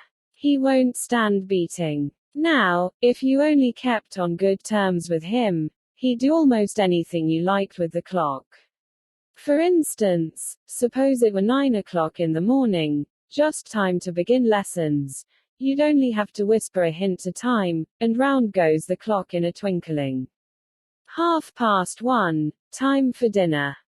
I only wish it was, the March Hare said to itself in a whisper. That would be grand, certainly, said Alice thoughtfully. But then, I shouldn't be hungry for it, you know. Not at first, perhaps, said the Hatter. But you could keep it to 1:30 as long as you liked. Is that the way you manage? Alice asked. The Hatter shook his head mournfully. Not I, he replied. We quarreled last March, just before he went mad, you know, pointing with his teaspoon at the March Hare. It was at the great concert given by the Queen of Hearts, and I had to sing. Twinkle, twinkle, little bat. How I wonder what you're at. You know the song, perhaps. I've heard something like it, said Alice. It goes on, you know, the Hatter continued, in this way.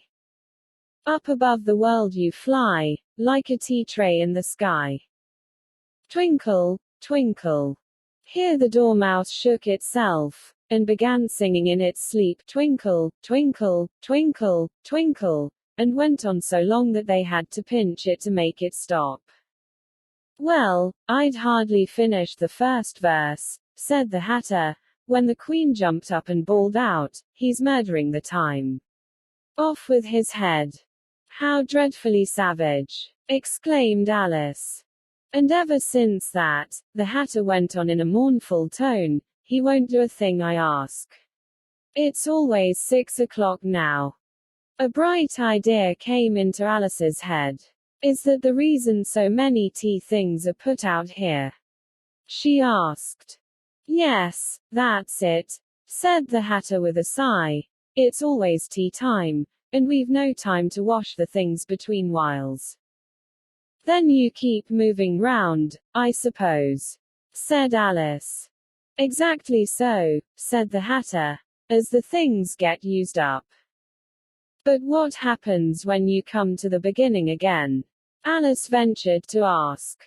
Suppose we change the subject, the March Hare interrupted, yawning. I'm getting tired of this. I vote the young lady tells us a story. I'm afraid I don't know one, said Alice, rather alarmed at the proposal. Then the Dormouse shall, they both cried. Wake up, Dormouse. And they pinched it on both sides at once. The Dormouse slowly opened his eyes. I wasn't asleep, he said in a hoarse, feeble voice. I heard every word you fellows were saying. Tell us a story, said the March Hare. Yes, please do, pleaded Alice. And be quick about it, added the Hatter, or you'll be asleep again before it's done. Once upon a time there were 3 little sisters, the Dormouse began in a great hurry.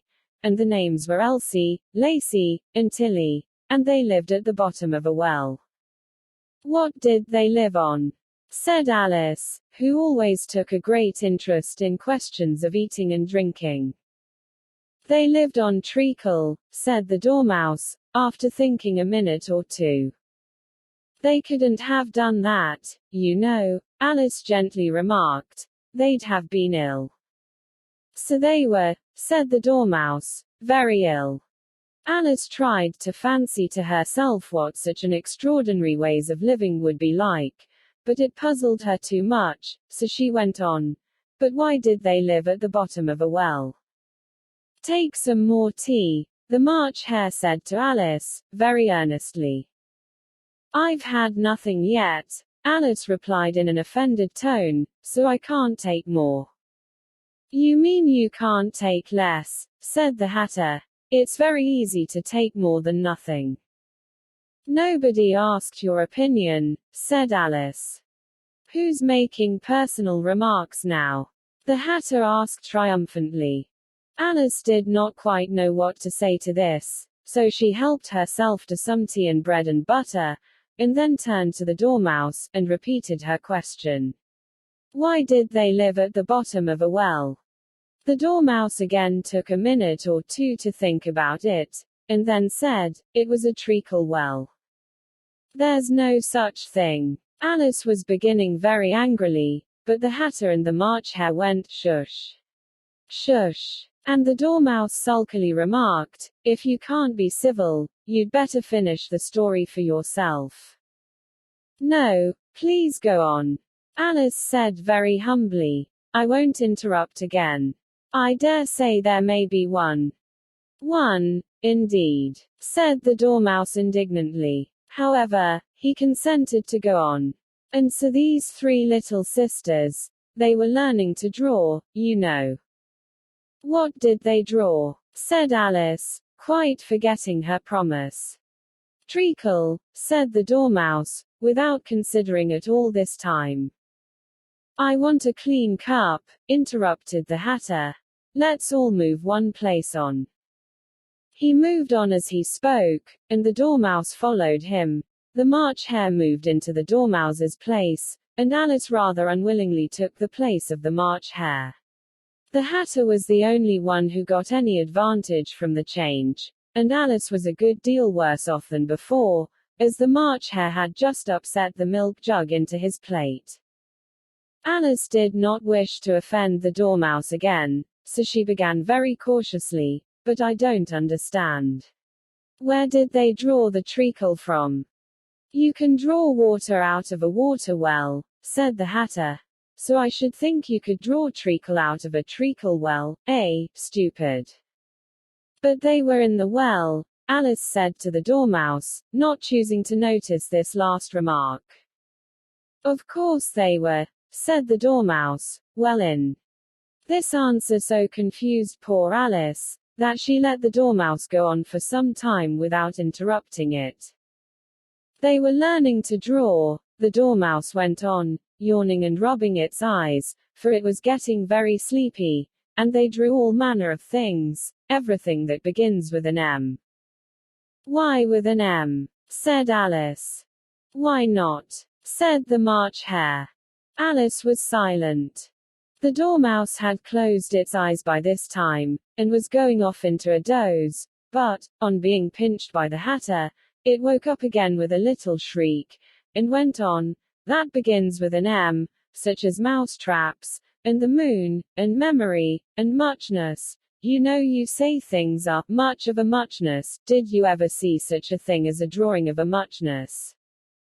Really, now you ask me, said Alice, very much confused, I don't think. Then you shouldn't talk, said the Hatter. This piece of rudeness was more than Alice could bear. She got up in great disgust, and walked off. The Dormouse fell asleep instantly, and neither of the others took the least notice of her going, though she looked back once or twice, half hoping that they would call after her. The last time she saw them, they were trying to put the Dormouse into the teapot.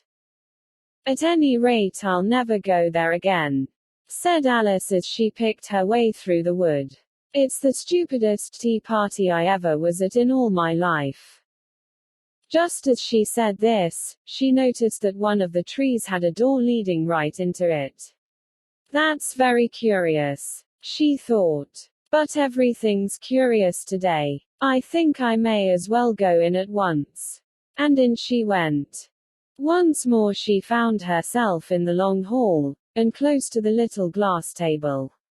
Now, I'll manage better this time, she said to herself, and began by taking the little golden key, and unlocking the door that led into the garden.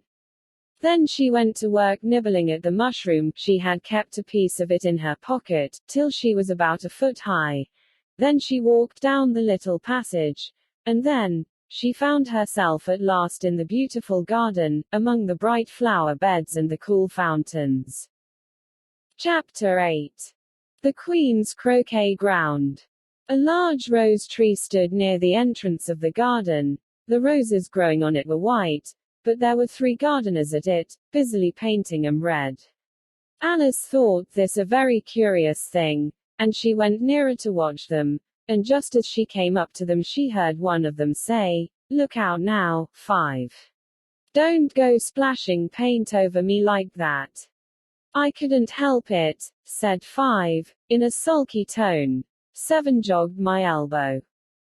On which 7 looked up and said, "That's right, 5. Always lay the blame on others." "You'd better not talk," said 5. "I heard the Queen say only yesterday you deserved to be beheaded." "What for?" said the one who had spoken first. "That's none of your business, too," said 7. "Yes, it is his business," said 5, "and I'll tell him. It was for bringing the cooked tulip roots instead of onions." 7 flung down his brush, and had just begun, well, of all the unjust things, when his eye chanced to fall upon Alice, as she stood watching him, and he checked himself suddenly. The others looked round also, and all of them bowed low. "Would you tell me," said Alice, a little timidly, "why you are painting those roses?" 5 and 7 said nothing, but looked at 2. 2 began in a low voice, "Why, the fact is, you see, miss, this here ought to have been a red rose tree, and we put a white one in by mistake, and if the Queen was to find it out, we should all have our heads cut off, you know. So you see, miss, we're doing our best, afore she comes, too." At this moment 5, who had been anxiously looking across the garden, called out, "The Queen! The Queen!" And the 3 gardeners instantly threw themselves flat upon their faces. There was a sound of many footsteps, and Alice looked round, eager to see the Queen. First came 10 soldiers carrying clubs. These were all shaped like the 3 gardeners, oblong and flat, with their hands and feet at the corners. Next the 10 courtiers. These were ornamented all over with diamonds, and walked 2 and 2, as the soldiers did. After these came the royal children. There were 10 of them, and the little dears came jumping merrily along hand in hand, in couples. They were all ornamented with hearts. Next came the guests, mostly kings and queens, and among them Alice recognized the white rabbit. It was talking in a hurried, nervous manner, smiling at everything that was said, and went by without noticing her. Then followed the Knave of Hearts, carrying the king's crown on a crimson velvet cushion, and, last of all this grand procession, came the King and Queen of Hearts. Alice was rather doubtful whether she ought not to lie down on her face like the 3 gardeners, but she could not remember ever having heard of such a rule at processions. And besides, what would be the use of a procession, thought she, if people had all to lie down upon their faces, so that they couldn't see it? So she stood still where she was, and waited. When the procession came opposite to Alice, they all stopped and looked at her, and the Queen said severely, "Who is this?" She said it to the Knave of Hearts, who only bowed and smiled in reply. "Idiot," said the Queen, tossing her head impatiently, and, turning to Alice, she went on, "What's your name, child?" "My name is Alice, so please your Majesty," said Alice very politely. But she added, to herself, "Why, they're only a pack of cards, after all. I needn't be afraid of them." "And who are these?" said the Queen, pointing to the 3 gardeners who were lying round the rose tree. For, you see, as they were lying on their faces, and the pattern on their backs was the same as the rest of the pack, she could not tell whether they were gardeners, or soldiers, or courtiers, or 3 of her own children. "How should I know?" said Alice, surprised at her own courage. "It's no business of mine."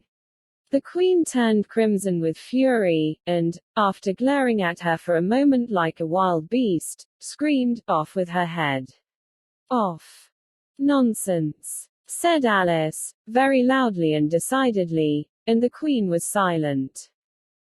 The King laid his hand upon her arm, and timidly said, "Consider, my dear, she is only a child." The Queen turned angrily away from him, and said to the knave, "Turn him over." The knave did so, very carefully, with 1 foot. "Get up," said the Queen, in a shrill, loud voice, and the 3 gardeners instantly jumped up, and began bowing to the king, the queen, the royal children, and everybody else. "Leave off that!" screamed the queen. "You make me giddy." And then, turning to the rose tree, she went on, "What have you been doing here?" "May it please your majesty," said Tu, in a very humble tone, going down on one knee as he spoke, "we were trying." "I see," said the queen, who had meanwhile been examining the roses. "Off with their heads." And the procession moved on, 3 of the soldiers remaining behind to execute the unfortunate gardeners, who ran to Alice for protection. "You shan't be beheaded," said Alice, and she put them into a large flower pot that stood near. The 3 soldiers wandered about for a minute or two, looking for them, and then quietly marched off after the others. "Are their heads off?" shouted the queen. "Their heads are gone, if it please your majesty," the soldiers shouted in reply. "That's right," shouted the queen. "Can you play croquet?" The soldiers were silent, and looked at Alice, as the question was evidently meant for her.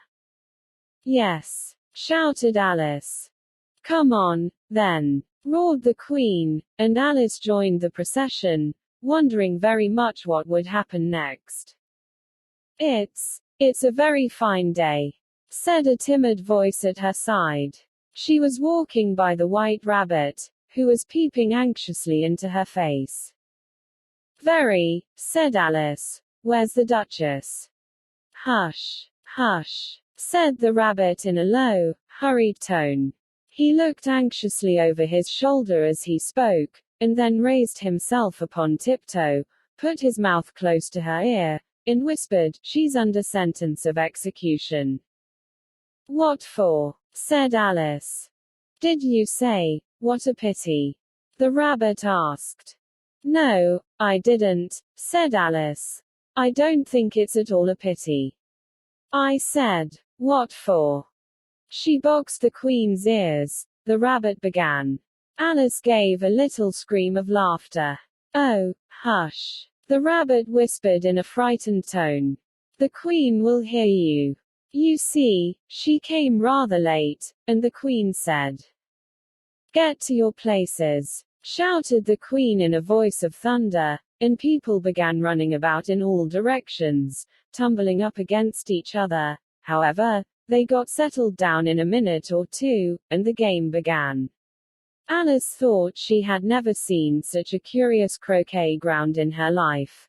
It was all ridges and furrows, the balls were live hedgehogs, the mallets live flamingos, and the soldiers had to double themselves up and to stand on their hands and feet, to make the arches. The chief difficulty Alice found at first was in managing her flamingo. She succeeded in getting its body tucked away, comfortably enough, under her arm, with its legs hanging down, but generally, just as she had got its neck nicely straightened out, and was going to give the hedgehog a blow with its head, it would twist itself round and look up in her face, with such a puzzled expression that she could not help bursting out laughing. And when she had got its head down, and was going to begin again, it was very provoking to find that the hedgehog had unrolled itself, and was in the act of crawling away. Besides all this, there was generally a ridge or furrow in the way wherever she wanted to send the hedgehog to, and, as the doubled-up soldiers were always getting up and walking off to other parts of the ground, Alice soon came to the conclusion that it was a very difficult game indeed.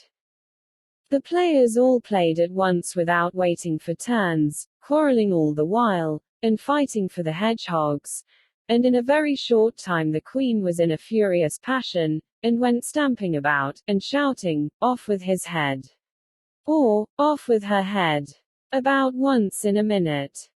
Alice began to feel very uneasy. To be sure, she had not as yet had any dispute with the queen, but she knew that it might happen any minute, and then, thought she, what would become of me? They're dreadfully fond of beheading people here. The great wonder is, that there's any one left alive. She was looking about for some way of escape, and wondering whether she could get away without being seen, when she noticed a curious appearance in the air. It puzzled her very much at first, but, after watching it a minute or two, she made it out to be a grin, and she said to herself, "It's the Cheshire Cat, now I shall have somebody to talk to." "How are you getting on?" said the cat, as soon as there was mouth enough for it to speak with. Alice waited till the eyes appeared, and then nodded. "It's no use speaking to it," she thought, "till its ears have come, or at least one of them." In another minute the whole head appeared, and then Alice put down her flamingo, and began an account of the game, feeling very glad she had someone to listen to her. The cat seemed to think that there was enough of it now in sight, and no more of it appeared. "I don't think they play at all fairly," Alice began, in rather a complaining tone, "and they all quarrel so dreadfully one can't hear oneself speak, and they don't seem to have any rules in particular. At least, if there are, nobody attends to them, and you've no idea how confusing it is, all the things being alive. For instance, there's the arch I've got to go through next, walking about at the other end of the ground, and I should have crocketed the Queen's hedgehog just now, only it ran away when it saw mine coming." "How do you like the Queen?"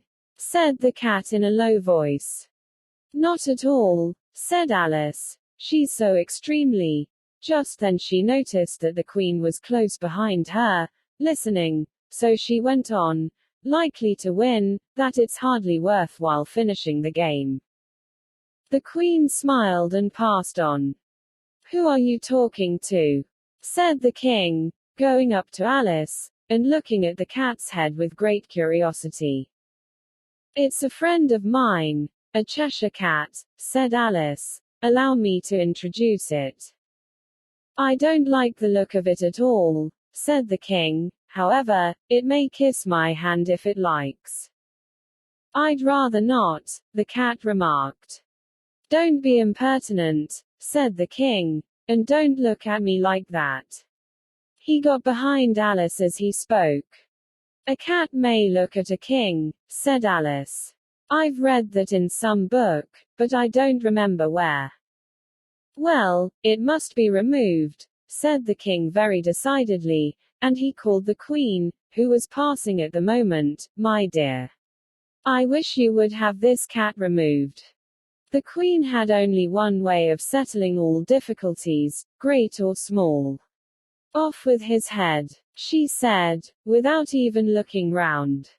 "I'll fetch the executioner myself," said the King eagerly, and he hurried off. Alice thought she might as well go back, and see how the game was going on, as she heard the Queen's voice in the distance, screaming with passion. She had already heard her sentence 3 of the players to be executed for having missed the turns, and she did not like the look of things at all, as the game was in such confusion that she never knew whether it was her turn or not. So she went in search of her hedgehog. The hedgehog was engaged in a fight with another hedgehog, which seemed to Alice an excellent opportunity for croqueting one of them with the other. The only difficulty was, that her flamingo was gone across to the other side of the garden, where Alice could see it trying in a helpless sort of way to fly up into a tree. By the time she had caught the flamingo and brought it back, the fight was over, and both the hedgehogs were out of sight. But it doesn't matter much, thought Alice, as all the archers are gone from this side of the ground.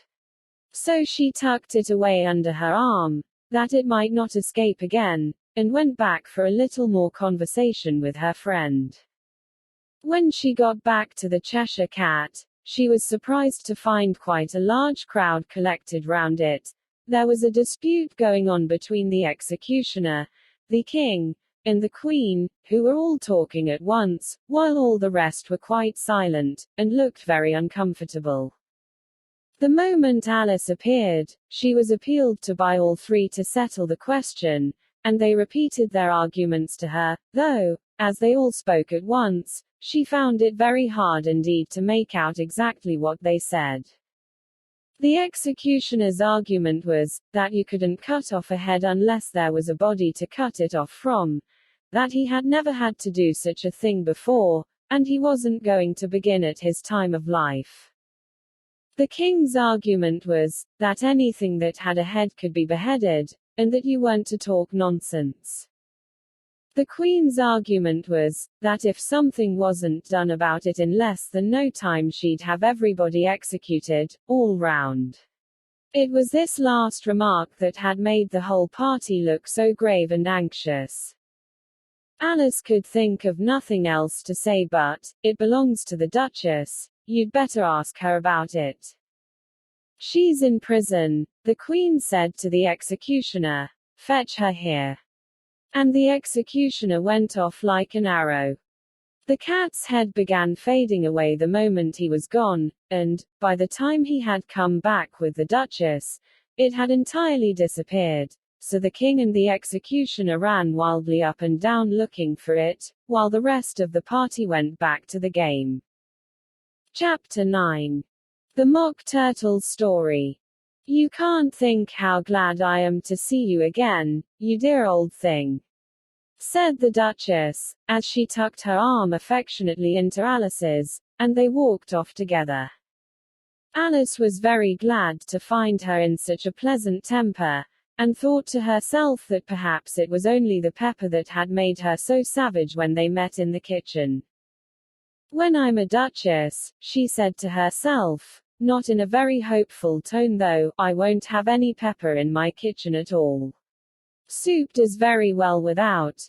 Maybe it's always pepper that makes people hot-tempered," she went on, very much pleased at having found out a new kind of rule, "and vinegar that makes them sour, and chamomile that makes them bitter, and barley sugar and such things that make children sweet-tempered. I only wish people knew that. Then they wouldn't be so stingy about it, you know." She had quite forgotten the Duchess by this time, and was a little startled when she heard her voice close to her ear. "You're thinking about something, my dear, and that makes you forget to talk. I can't tell you just now what the moral of that is, but I shall remember it in a bit." "Perhaps it hasn't one," Alice ventured to remark. "Tut, tut, child," said the Duchess. "Everything's got a moral, if only you can find it." And she squeezed herself up closer to Alice's side as she spoke. Alice did not much like keeping so close to her, first, because the Duchess was very ugly, and secondly, because she was exactly the right height to rest her chin upon Alice's shoulder, and it was an uncomfortably sharp chin. However, she did not like to be rude, so she bore it as well as she could.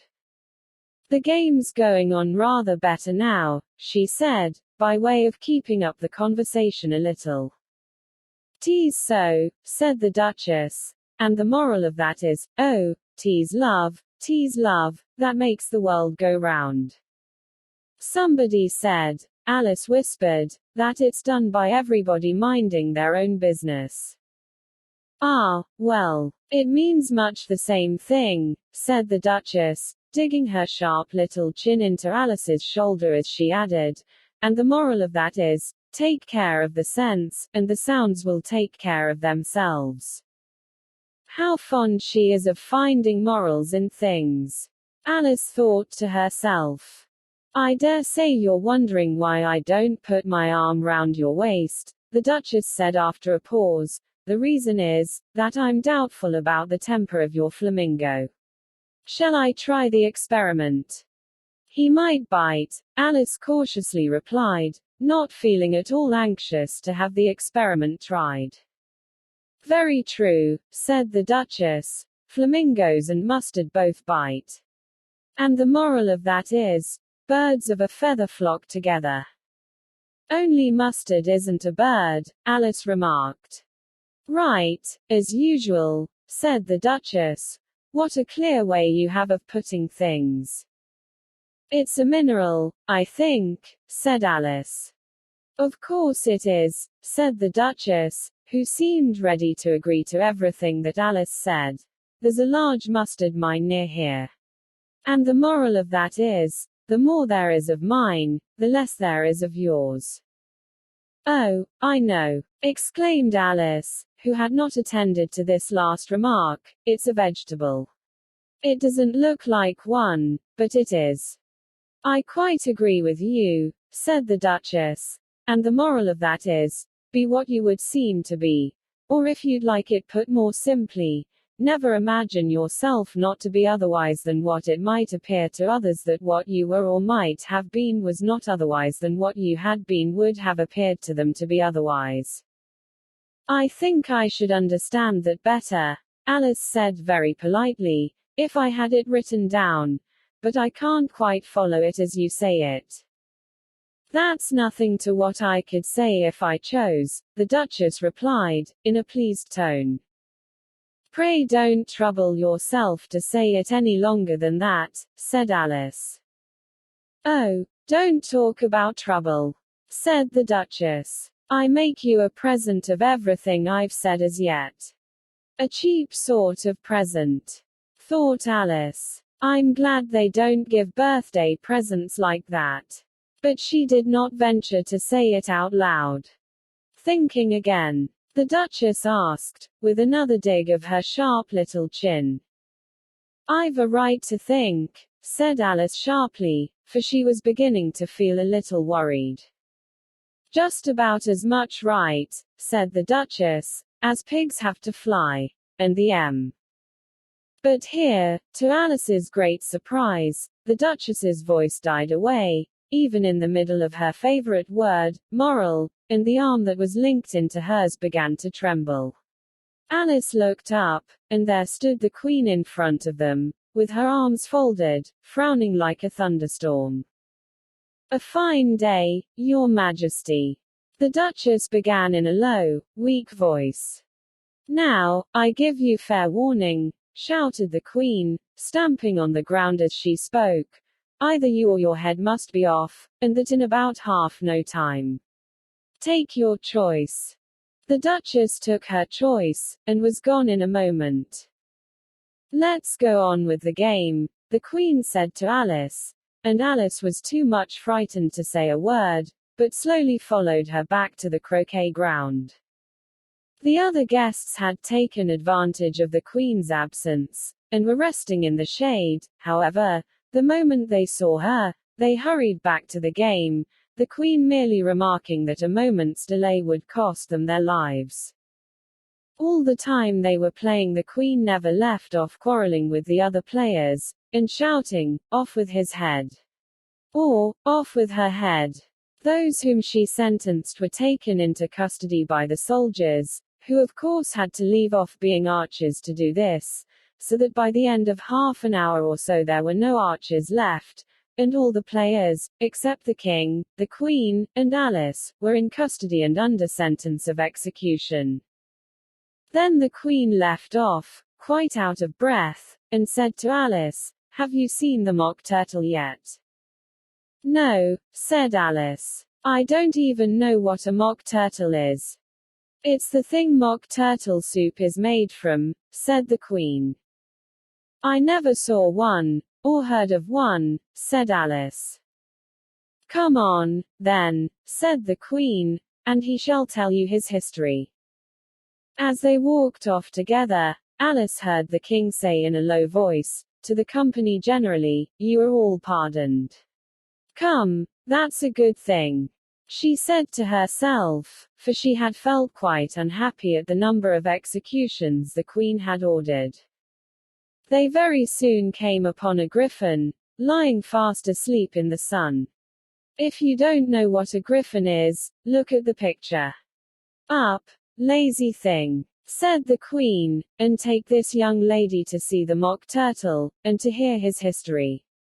I must go back and see after some executions I have ordered." And she walked off, leaving Alice alone with the griffin. Alice did not quite like the look of the creature, but on the whole she thought it would be quite as safe to stay with it as to go after that savage Queen, so she waited. The griffin sat up and rubbed its eyes, Then it watched the Queen till she was out of sight, then it chuckled. "What fun," said the Griffin, half to itself, half to Alice. "What is the fun?" said Alice. "Why, said the Griffin. "It's all her fancy, that. They never executes nobody, you know. Come on. Everybody says, come on." "Here," thought Alice, as she went slowly after it, "I never was so ordered about in all my life, never." They had not gone far before they saw the Mock Turtle in the distance, sitting sad and lonely on a little ledge of rock, and, as they came nearer, Alice could hear him sighing as if his heart would break. She pitied him deeply. "What is his sorrow?" she asked the Griffin, and the Griffin answered, very nearly in the same words as before, "It's all his fancy, that. He hasn't got no sorrow, you know. Come on." So they went up to the Mock Turtle, who looked at them with large eyes full of tears, but said nothing. "This here young lady," said the Griffin, "she wants for to know your history, she do." "I'll tell it her," said the Mock Turtle in a deep, hollow tone. "Sit down, both of you, and don't speak a word till I've finished." So they sat down, and nobody spoke for some minutes. Alice thought to herself, "I don't see how he can ever finish, if he doesn't begin." But she waited patiently. "Once," said the Mock Turtle at last, with a deep sigh, "I was a real turtle." These words were followed by a very long silence, broken only by an occasional exclamation of, "HJCKRRH," from the Griffin, and the constant heavy sobbing of the Mock Turtle. Alice was very nearly getting up and saying, "Thank you, sir, for your interesting story," but she could not help thinking there must be more to come, so she sat still and said nothing. "When we were little," the Mock Turtle went on at last, more calmly, though still sobbing a little now and then, "we went to school in the sea. The master was an old turtle. We used to call him Tortoise." "Why did you call him Tortoise, if he wasn't one?" Alice asked. "We called him Tortoise because he taught us," said the Mock Turtle angrily. "Really, you are very dull. You ought to be ashamed of yourself for asking such a simple question," added the Griffin, and then they both sat silent and looked at poor Alice, who felt ready to sink into the earth. At last the Griffin said to the Mock Turtle, "Drive on, old fellow. Don't be all day about it." And he went on in these words. "Yes, we went to school in the sea, though you mayn't believe it." "I never said I didn't," interrupted Alice. "You did," said the Mock Turtle. "Hold your tongue," added the Griffin, before Alice could speak again. The Mock Turtle went on. "We had the best of educations. In fact, we went to school every day." "I've been to a day school, too," said Alice. "You needn't be so proud as all that." "With extras?" asked the Mock Turtle a little anxiously. "Yes," said Alice. "We learned French and music." "And washing?" said the Mock Turtle. "Certainly not," said Alice indignantly. "Ah, then yours wasn't a really good school," said the Mock Turtle in a tone of great relief. Now at ours they had at the end of the bill, French, music, and washing, extra. "You couldn't have wanted it much," said Alice. "Living at the bottom of the sea." "I couldn't afford to learn it," said the Mock Turtle with a sigh. "I only took the regular course." "What was that?" inquired Alice. "Reeling and writhing, of course, to begin with," the Mock Turtle replied. "And then the different branches of arithmetic, ambition, distraction, uglification, and derision." "I never heard of uglification," Alice ventured to say. "What is it?" The Griffin lifted up both its paws in surprise. "What? Never heard of uglifying?" it exclaimed. You know what to beautify is, I suppose. Yes, said Alice doubtfully. It means to make anything prettier. Well, then, the Griffin went on, if you don't know what to uglify is, you are a simpleton. Alice did not feel encouraged to ask any more questions about it, so she turned to the Mock Turtle, and said, what else had you to learn? Well, there was mystery, the Mock Turtle replied, counting off the subjects on his flappers, mystery, ancient and modern, with seagraphy, then drawling. The drawling master was an old conger eel, that used to come once a week. He taught us drawling, stretching, and fainting in coils. What was that like? Said Alice. Well, I can't show it you myself, the Mock Turtle said. I'm too stiff. And the Griffin never learnt it. Hadn't time, said the Griffin. I went to the classics master, though. He was an old crab, he was. I never went to him, the Mock Turtle said with a sigh. He taught laughing and grief, they used to say. So he did, said the Griffin, sighing in his turn. And both creatures hid their faces in their paws. And how many hours a day did you do lessons? Said Alice, in a hurry to change the subject.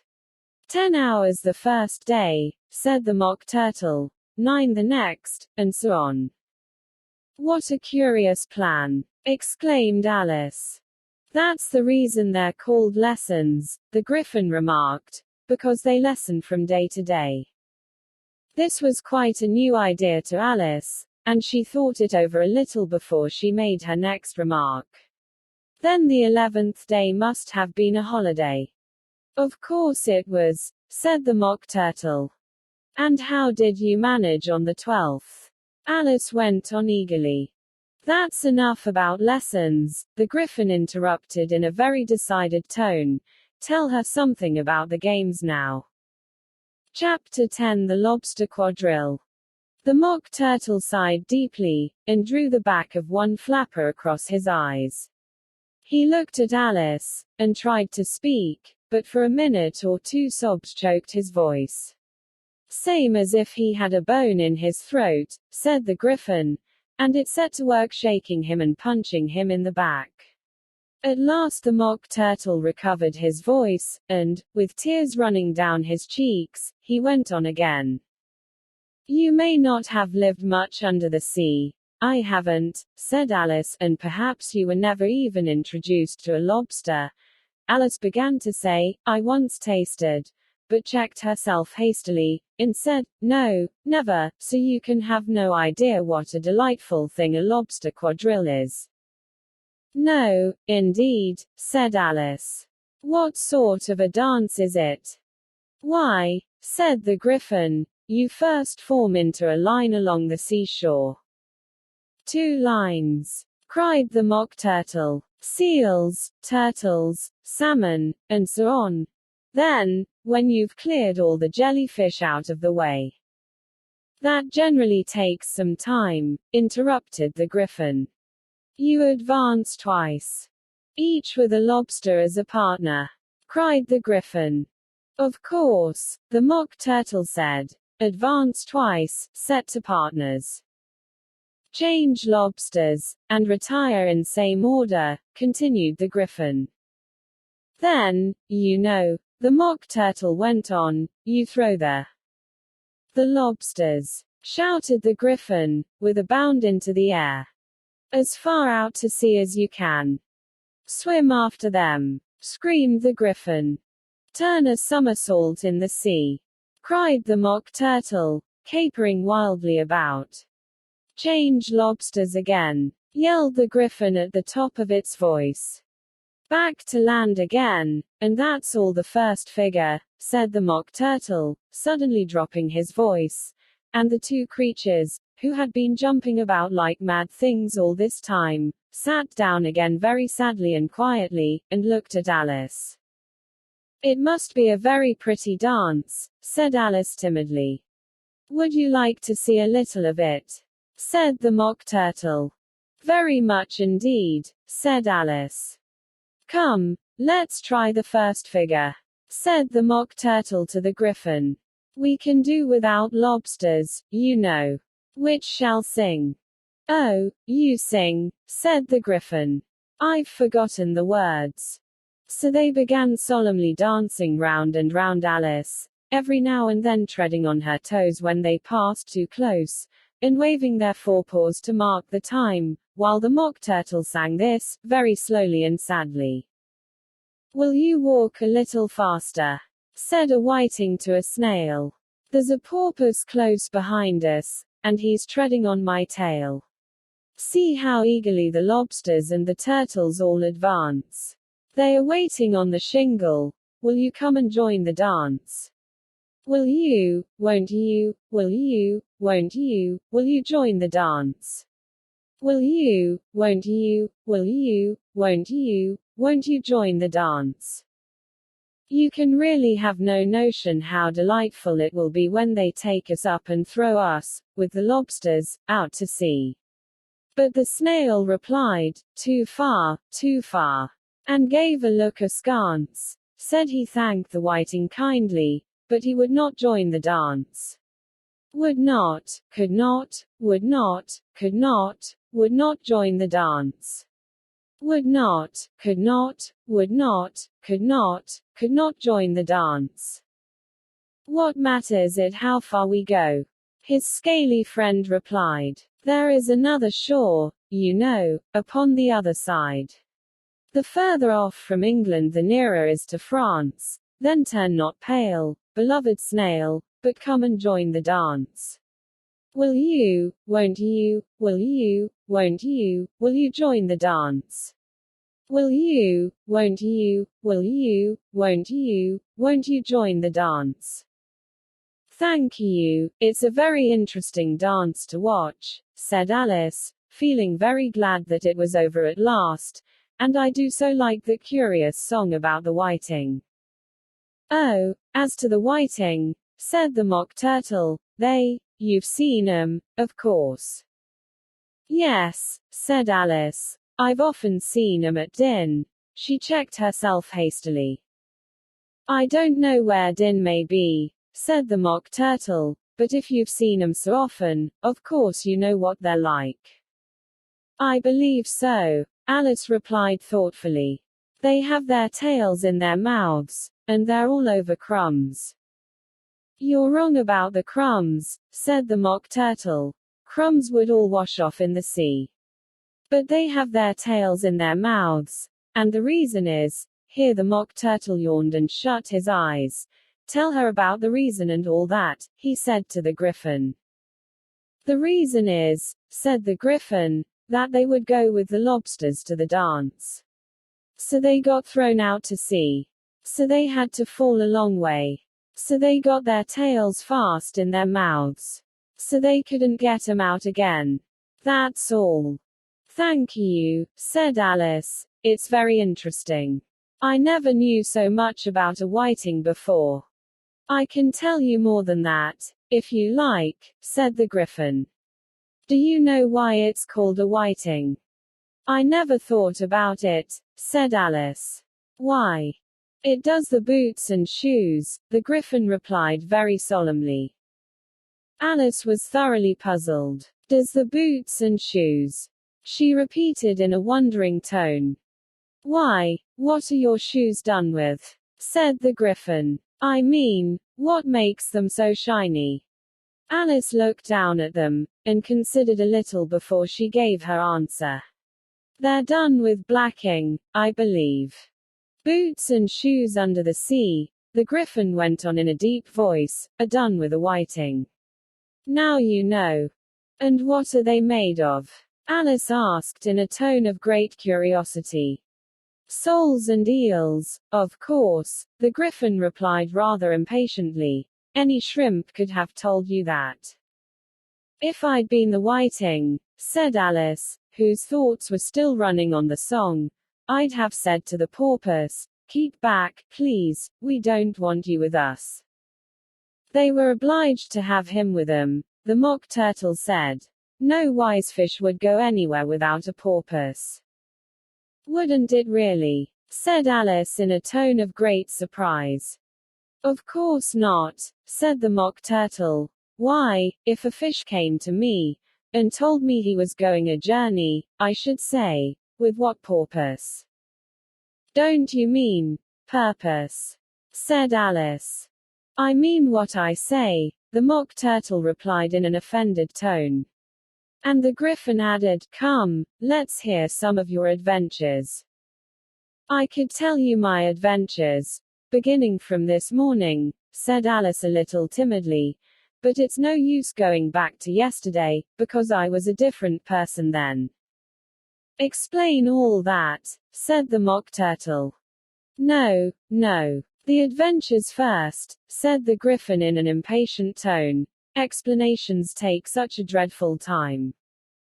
So Alice began telling them her adventures from the time when she first saw the White Rabbit. She was a little nervous about it just at first. The two creatures got so close to her, one on each side, and opened their eyes and mouths so very wide, but she gained courage as she went on. Her listeners were perfectly quiet till she got to the part about her repeating, You are old, Father William, to the caterpillar, and the words all coming different, and then the Mock Turtle drew a long breath, and said, That's very curious. It's all about as curious as it can be, said the Gryphon. It all came different. The Mock Turtle repeated thoughtfully. I should like to hear her try and repeat something now. Tell her to begin. He looked at the Gryphon as if he thought it had some kind of authority over Alice. Stand up and repeat. 'Tis the voice of the sluggard, said the Gryphon. How the creatures order one about, and make one repeat lessons. Thought Alice. I might as well be at school at once. However, she got up, and began to repeat it, but her head was so full of the lobster quadrille, that she hardly knew what she was saying, and the words came very queer indeed. "'Tis the voice of the lobster. I heard him declare, You have baked me too brown, I must sugar my hair. As a duck with its eyelids, so he with his nose trims his belt and his buttons, and turns out his toes." Later editions continued as follows: When the sands are all dry, he is gay as a lark, and will talk in contemptuous tones of the shark, but, when the tide rises and sharks are around, his voice has a timid and tremulous sound. That's different from what I used to say when I was a child, said the Gryphon. Well, I never heard it before, said the Mock Turtle. But it sounds uncommon nonsense. Alice said nothing. She had sat down with her face in her hands, wondering if anything would ever happen in a natural way again. I should like to have it explained, said the Mock Turtle. She can't explain it, said the Gryphon hastily. Go on with the next verse. But about his toes. The Mock Turtle persisted. How could he turn 'em out with his nose, you know? It's the first position in dancing. Alice said, but was dreadfully puzzled by the whole thing, and longed to change the subject. Go on with the next verse, the Gryphon repeated impatiently. It begins, I passed by his garden. Alice did not dare to disobey, though she felt sure it would all come wrong, and she went on in a trembling voice. I passed by his garden, and marked, with one eye, how the owl and the panther were sharing a pie. Later editions continued as follows: The panther took pie crust, and gravy, and meat, while the owl had the dish as its share of the treat. When the pie was all finished, the owl, as a boon, was kindly permitted to pocket the spoon, while the panther received knife and fork with a growl, and concluded the banquet. What is the use of repeating all that stuff? The Mock Turtle interrupted, if you don't explain it as you go on. It's by far the most confusing thing I ever heard. Yes, I think you'd better leave off, said the Gryphon, and Alice was only too glad to do so.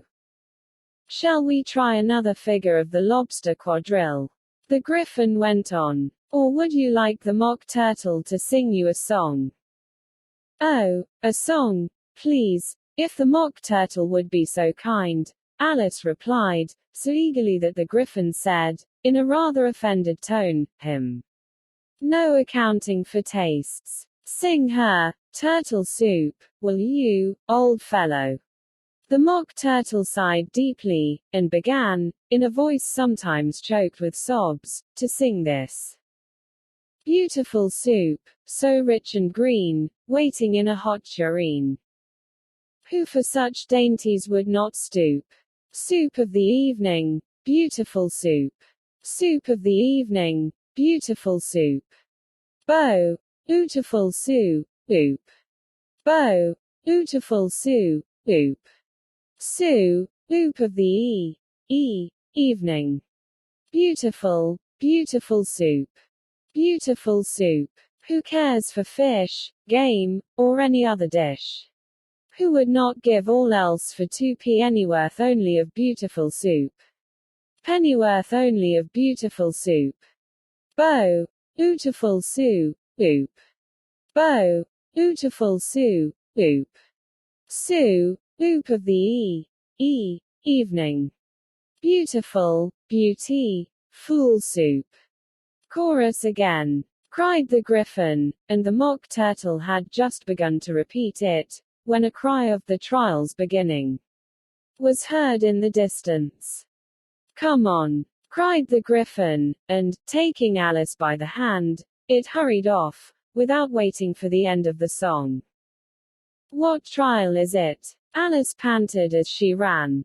But the Gryphon only answered, Come on, and ran the faster, while more and more faintly came, carried on the breeze that followed them, the melancholy words. Sue, oop of the evening. Beautiful, beautiful soup. Chapter 11. Who Stole the Tarts? The King and Queen of Hearts were seated on their throne when they arrived, with a great crowd assembled about them, all sorts of little birds and beasts, as well as the whole pack of cards. The knave was standing before them, in chains, with a soldier on each side to guard him. And near the king was the white rabbit, with a trumpet in one hand, and a scroll of parchment in the other.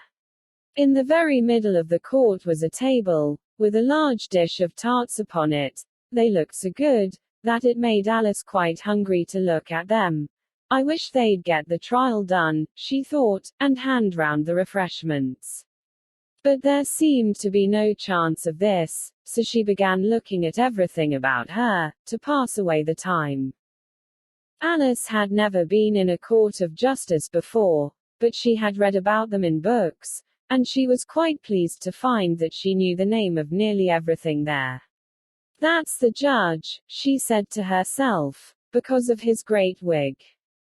The judge, by the way, was the king, and as he wore his crown over the wig, look at the frontispiece if you want to see how he did it. He did not look at all comfortable, and it was certainly not becoming.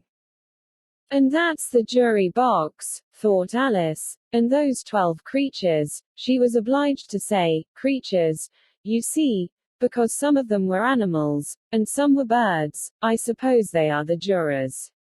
She said this last word 2 or 3 times over to herself, being rather proud of it, for she thought, and rightly too, that very few little girls of her age knew the meaning of it at all. However, jurymen would have done just as well. The 12 jurors were all writing very busily on slates. What are they doing? Alice whispered to the Gryphon. They can't have anything to put down yet, before the trial's begun.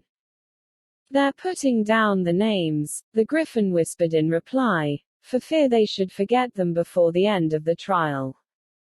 Stupid things. Alice began in a loud, indignant voice, but she stopped hastily, for the white rabbit cried out, silence in the court. And the king put on his spectacles and looked anxiously round, to make out who was talking. Alice could see, as well as if she were looking over their shoulders, that all the jurors were writing down stupid things on their slates, and she could even make out that one of them didn't know how to spell stupid, and that he had to ask his neighbor to tell him. A nice muddle their slates'll be in before the trial's over, thought Alice. One of the jurors had a pencil that squeaked. This, of course, Alice could not stand, and she went round the court and got behind him, and very soon found an opportunity of taking it away. She did it so quickly that the poor little juror, it was Bill, the lizard, could not make out at all what had become of it. So, after hunting all about for it, he was obliged to write with one finger for the rest of the day, and this was of very little use, as it left no mark on the slate. "Herald, read the accusation," said the king. On this the White Rabbit blew 3 blasts on the trumpet, and then unrolled the parchment scroll, and read as follows. "The Queen of Hearts, she made some tarts. All on a summer day. The Knave of Hearts, he stole those tarts, and took them quite away. Consider your verdict," the king said to the jury. "Not yet, not yet," the rabbit hastily interrupted. "There's a great deal to come before that." "Call the first witness," said the king, and the White Rabbit blew 3 blasts on the trumpet, and called out, "First witness."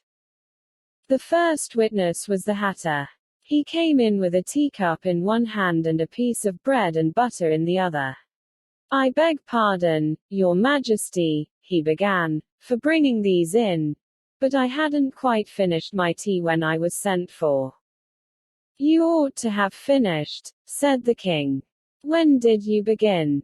The Hatter looked at the March Hare, who had followed him into the court, arm in arm with the Dormouse. 14th of March, I think it was, he said. 15th, said the March Hare. 16th, added the Dormouse. "Write that down," the king said to the jury, and the jury eagerly wrote down all 3 dates on their slates, and then added them up, and reduced the answer to shillings and pence. "Take off your hat," the king said to the Hatter. "It isn't mine," said the Hatter. "Stolen," the king exclaimed, turning to the jury, who instantly made a memorandum of the fact. "I keep them to sell," the Hatter added as an explanation. "I've none of my own. I'm a Hatter."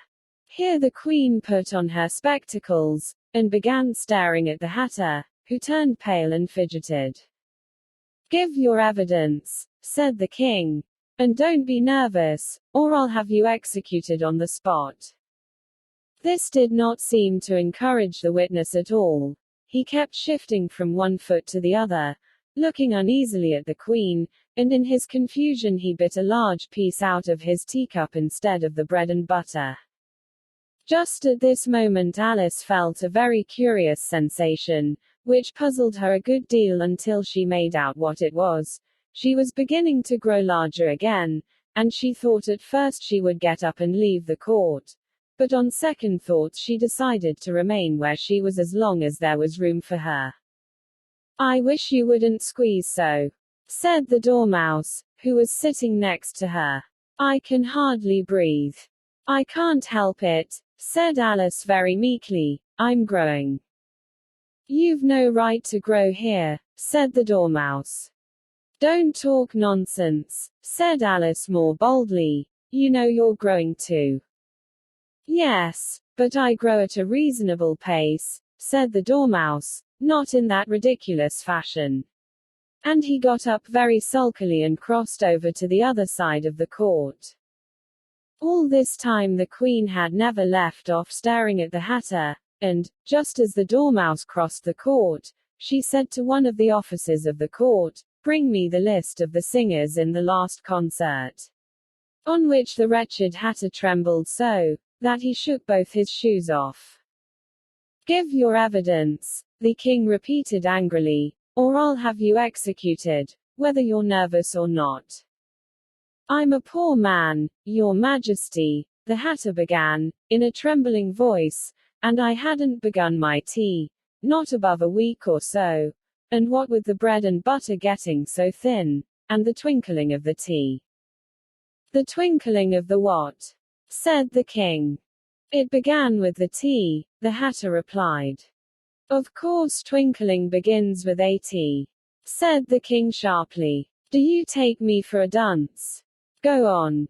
I'm a poor man, the Hatter went on, and most things twinkled after that, only the March Hare said.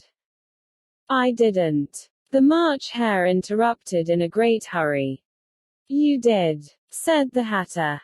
I deny it, said the March Hare. He denies it, said the king. Leave out that part. Well, at any rate, the Dormouse said, the Hatter went on, looking anxiously round to see if he would deny it too, but the Dormouse denied nothing, being fast asleep. After that, continued the Hatter, I cut some more bread and butter. But what did the Dormouse say? One of the jury asked. That I can't remember, said the Hatter. You must remember, remarked the king, or I'll have you executed. The miserable Hatter dropped his teacup and bread and butter, and went down on one knee.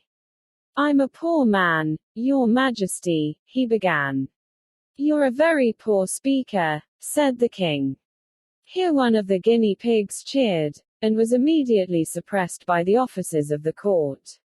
As that is rather a hard word, I will just explain to you how it was done. They had a large canvas bag, which tied up at the mouth with strings. Into this they slipped the guinea pig, head first, and then sat upon it. I'm glad I've seen that done, thought Alice. I've so often read in the newspapers, at the end of trials, there was some attempts at applause, which was immediately suppressed by the officers of the court, and I never understood what it meant till now. If that's all you know about it, you may stand down, continued the king. I can't go no lower, said the Hatter. I'm on the floor, as it is. Then you may sit down, the king replied. Here the other guinea pig cheered, and was suppressed. Come, that finished the guinea pigs, thought Alice. Now we shall get on better. I'd rather finish my tea, said the Hatter, with an anxious look at the Queen, who was reading the list of singers. You may go, said the king, and the Hatter hurriedly left the court, without even waiting to put his shoes on. And just take his head off outside, the Queen added to one of the officers, but the Hatter was out of sight before the officer could get to the door. Call the next witness, said the king. The next witness was the Duchess's cook. She carried the pepper box in her hand, and Alice guessed who it was, even before she got into the court, by the way the people near the door began sneezing all at once. Give your evidence, said the king. Shan't, said the cook. The king looked anxiously at the White Rabbit, who said in a low voice, Your Majesty must cross-examine this witness. Well, if I must, the king said, with a melancholy air, and, after folding his arms and frowning at the cook till his eyes were nearly out of sight, he said in a deep voice, What are tarts made of? Pepper, mostly, said the cook. Treacle, said a sleepy voice behind her. Collar that dormouse, the Queen shrieked out. Behead that dormouse. Turn that dormouse out of court. Suppress him. Pinch him. Off with his whiskers.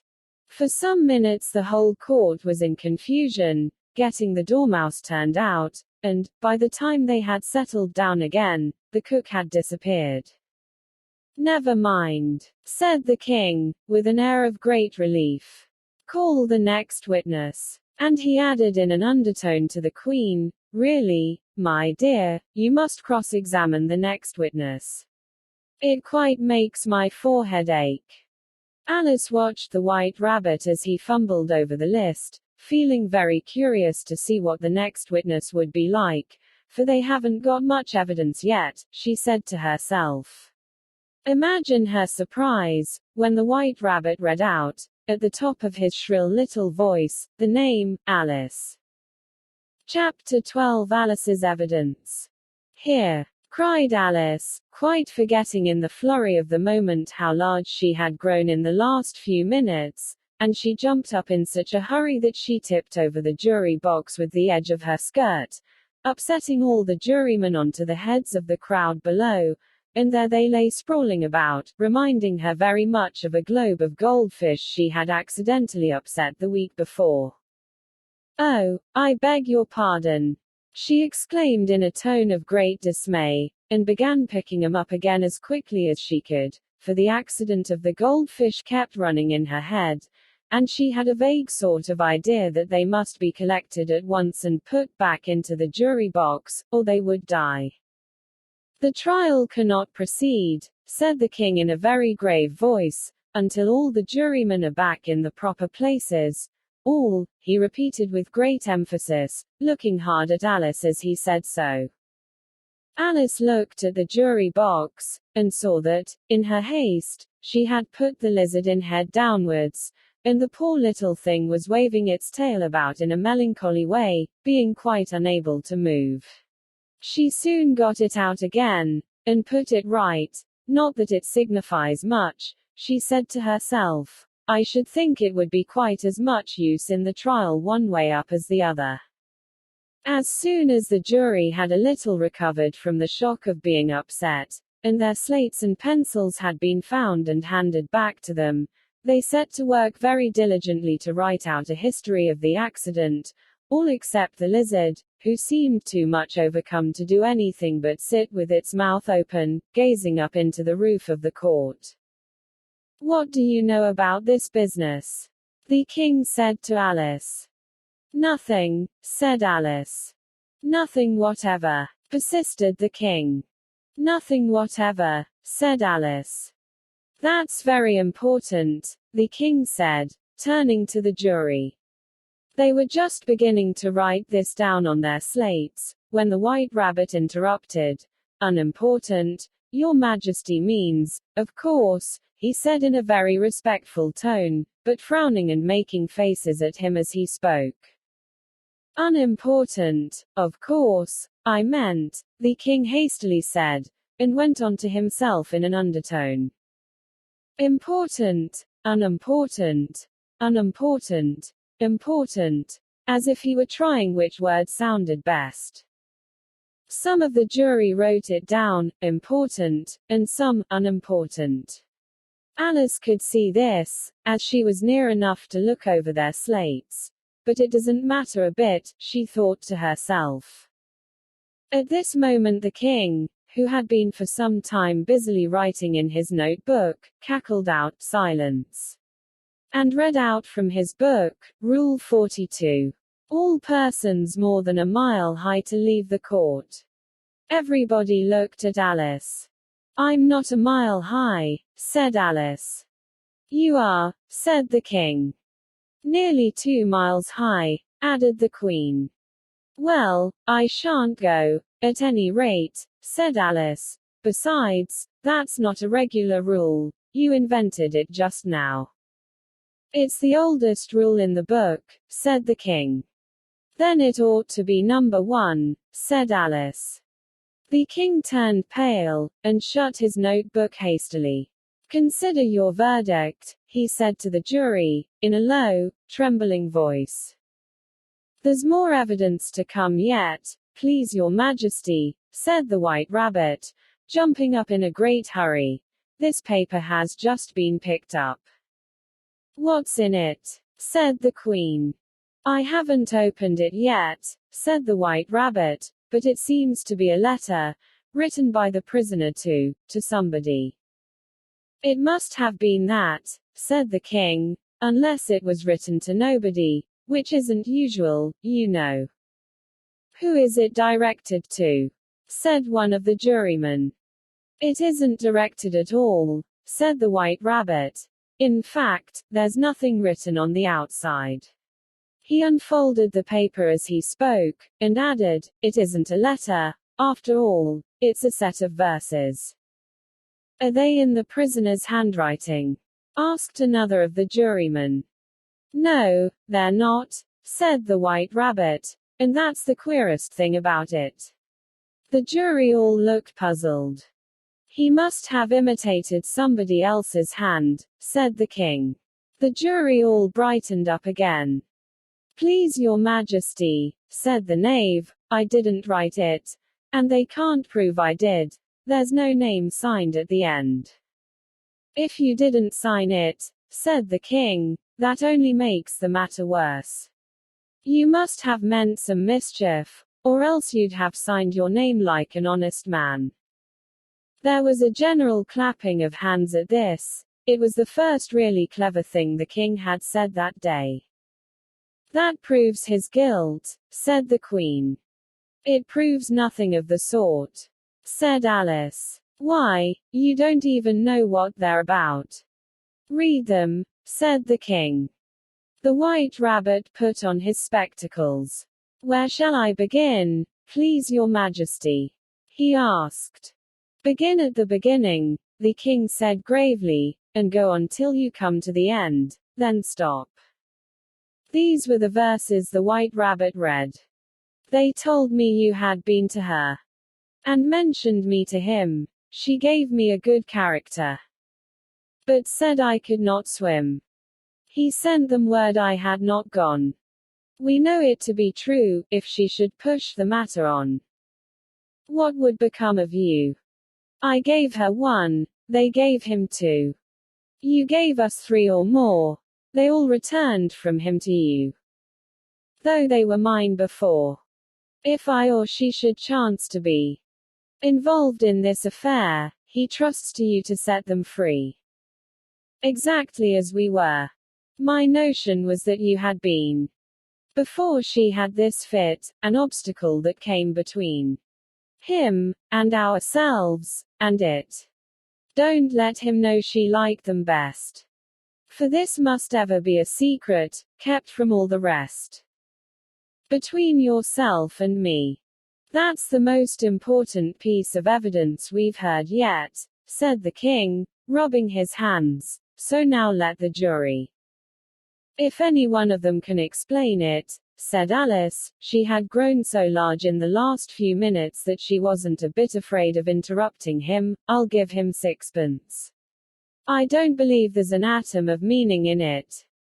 The jury all wrote down on their slates, "She doesn't believe there's an atom of meaning in it," but none of them attempted to explain the paper. "If there's no meaning in it," said the king, "that saves a world of trouble, you know, as we needn't try to find any. And yet I don't know," he went on, spreading out the verses on his knee, and looking at them with one eye. "I seem to see some meaning in 'em, after all. Said I could not swim. You can't swim, can you?" he added, turning to the knave. The knave shook his head sadly. "Do I look like it?" he said. Which he certainly did not, being made entirely of cardboard. "All right, so far," said the king, and he went on muttering over the verses to himself. "We know it to be true. That's the jury, of course. I gave her 1, they gave him 2. Why, that must be what he did with the tarts, you know. But, it goes on, they all returned from him to you," said Alice. "Why, there they are," said the king triumphantly, pointing to the tarts on the table. "Nothing can be clearer than that. Then again, before she had this fit, you never had fits, my dear, I think," he said to the queen. "Never," said the queen furiously, throwing an inkstand at the lizard as she spoke. The unfortunate little Bill had left off writing on his slate with one finger, as he found it made no mark, but he now hastily began again, using the ink that was trickling down his face, as long as it lasted. "Then the words don't fit you," said the king, looking round the court with a smile. There was a dead silence. It's a pun. The king added in an offended tone, and everybody laughed. Let the jury consider their verdict, the king said, for about the 20th time that day. No, no, said the queen. Sentence first, verdict afterwards. Stuff and nonsense, said Alice loudly. The idea of having the sentence first. Hold your tongue, said the queen, turning purple. I won't, said Alice. Off with her head, the queen shouted at the top of her voice. Nobody moved. Who cares for you, said Alice. She had grown to her full size by this time. You're nothing but a pack of cards. At this the whole pack rose up into the air, and came flying down upon her. She gave a little scream, half of fright and half of anger, and tried to beat him off, and found herself lying on the bank, with her head in the lap of her sister, who was gently brushing away some dead leaves that had fluttered down from the trees upon her face. Wake up, Alice dear, said her sister. Why, what a long sleep you've had. Oh, I've had such a curious dream, said Alice, and she told her sister, as well as she could remember them, all these strange adventures of hers that you have just been reading about. And when she had finished, her sister kissed her, and said, It was a curious dream, dear, certainly, but now run into your tea. It's getting late. So Alice got up and ran off, thinking while she ran, as well she might, what a wonderful dream it had been. But her sister sat still just as she left her, leaning her head on her hand, watching the setting sun, and thinking of little Alice and all her wonderful adventures, till she too began dreaming after a fashion, and this was her dream. First, she dreamed of little Alice herself, and once again the tiny hands were clasped upon her knee, and the bright eager eyes were looking up into hers. She could hear the very tones of her voice, and see that queer little toss of her head to keep back the wandering hair that would always get into her eyes. And still as she listened, or seemed to listen, the whole place around her became alive with the strange creatures of her little sister's dream. The long grass rustled at her feet as the white rabbit hurried by. The frightened mouse splashed his way through the neighboring pool. She could hear the rattle of the teacups as the March Hare and his friends shared their never-ending meal, and the shrill voice of the queen ordering off her unfortunate guests to execution. Once more the pig baby was sneezing on the Duchess's knee, while plates and dishes crashed around it. Once more the shriek of the griffin, the squeaking of the lizard's slate pencil, and the choking of the suppressed guinea pigs filled the air, mixed up with the distant sobs of the miserable mock turtle. So she sat on, with closed eyes, and half believed herself in Wonderland, though she knew she had but to open them again, and all would change to dull reality. The grass would be only rustling in the wind, and the pool rippling to the waving of the reeds. The rattling teacups would change to tinkling sheep bells, and the queen's shrill cries to the voice of the shepherd boy, and the sneeze of the baby, the shriek of the griffin, and all the other queer noises, would change, she knew, to the confused clamor of the busy farm yard, while the lowing of the cattle in the distance would take the place of the mock turtle's heavy sobs.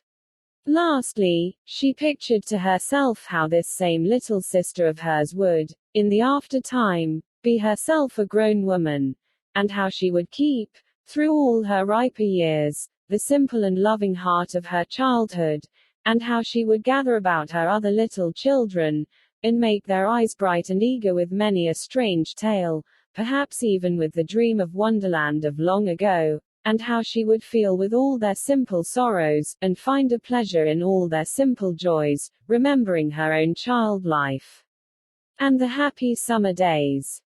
The end.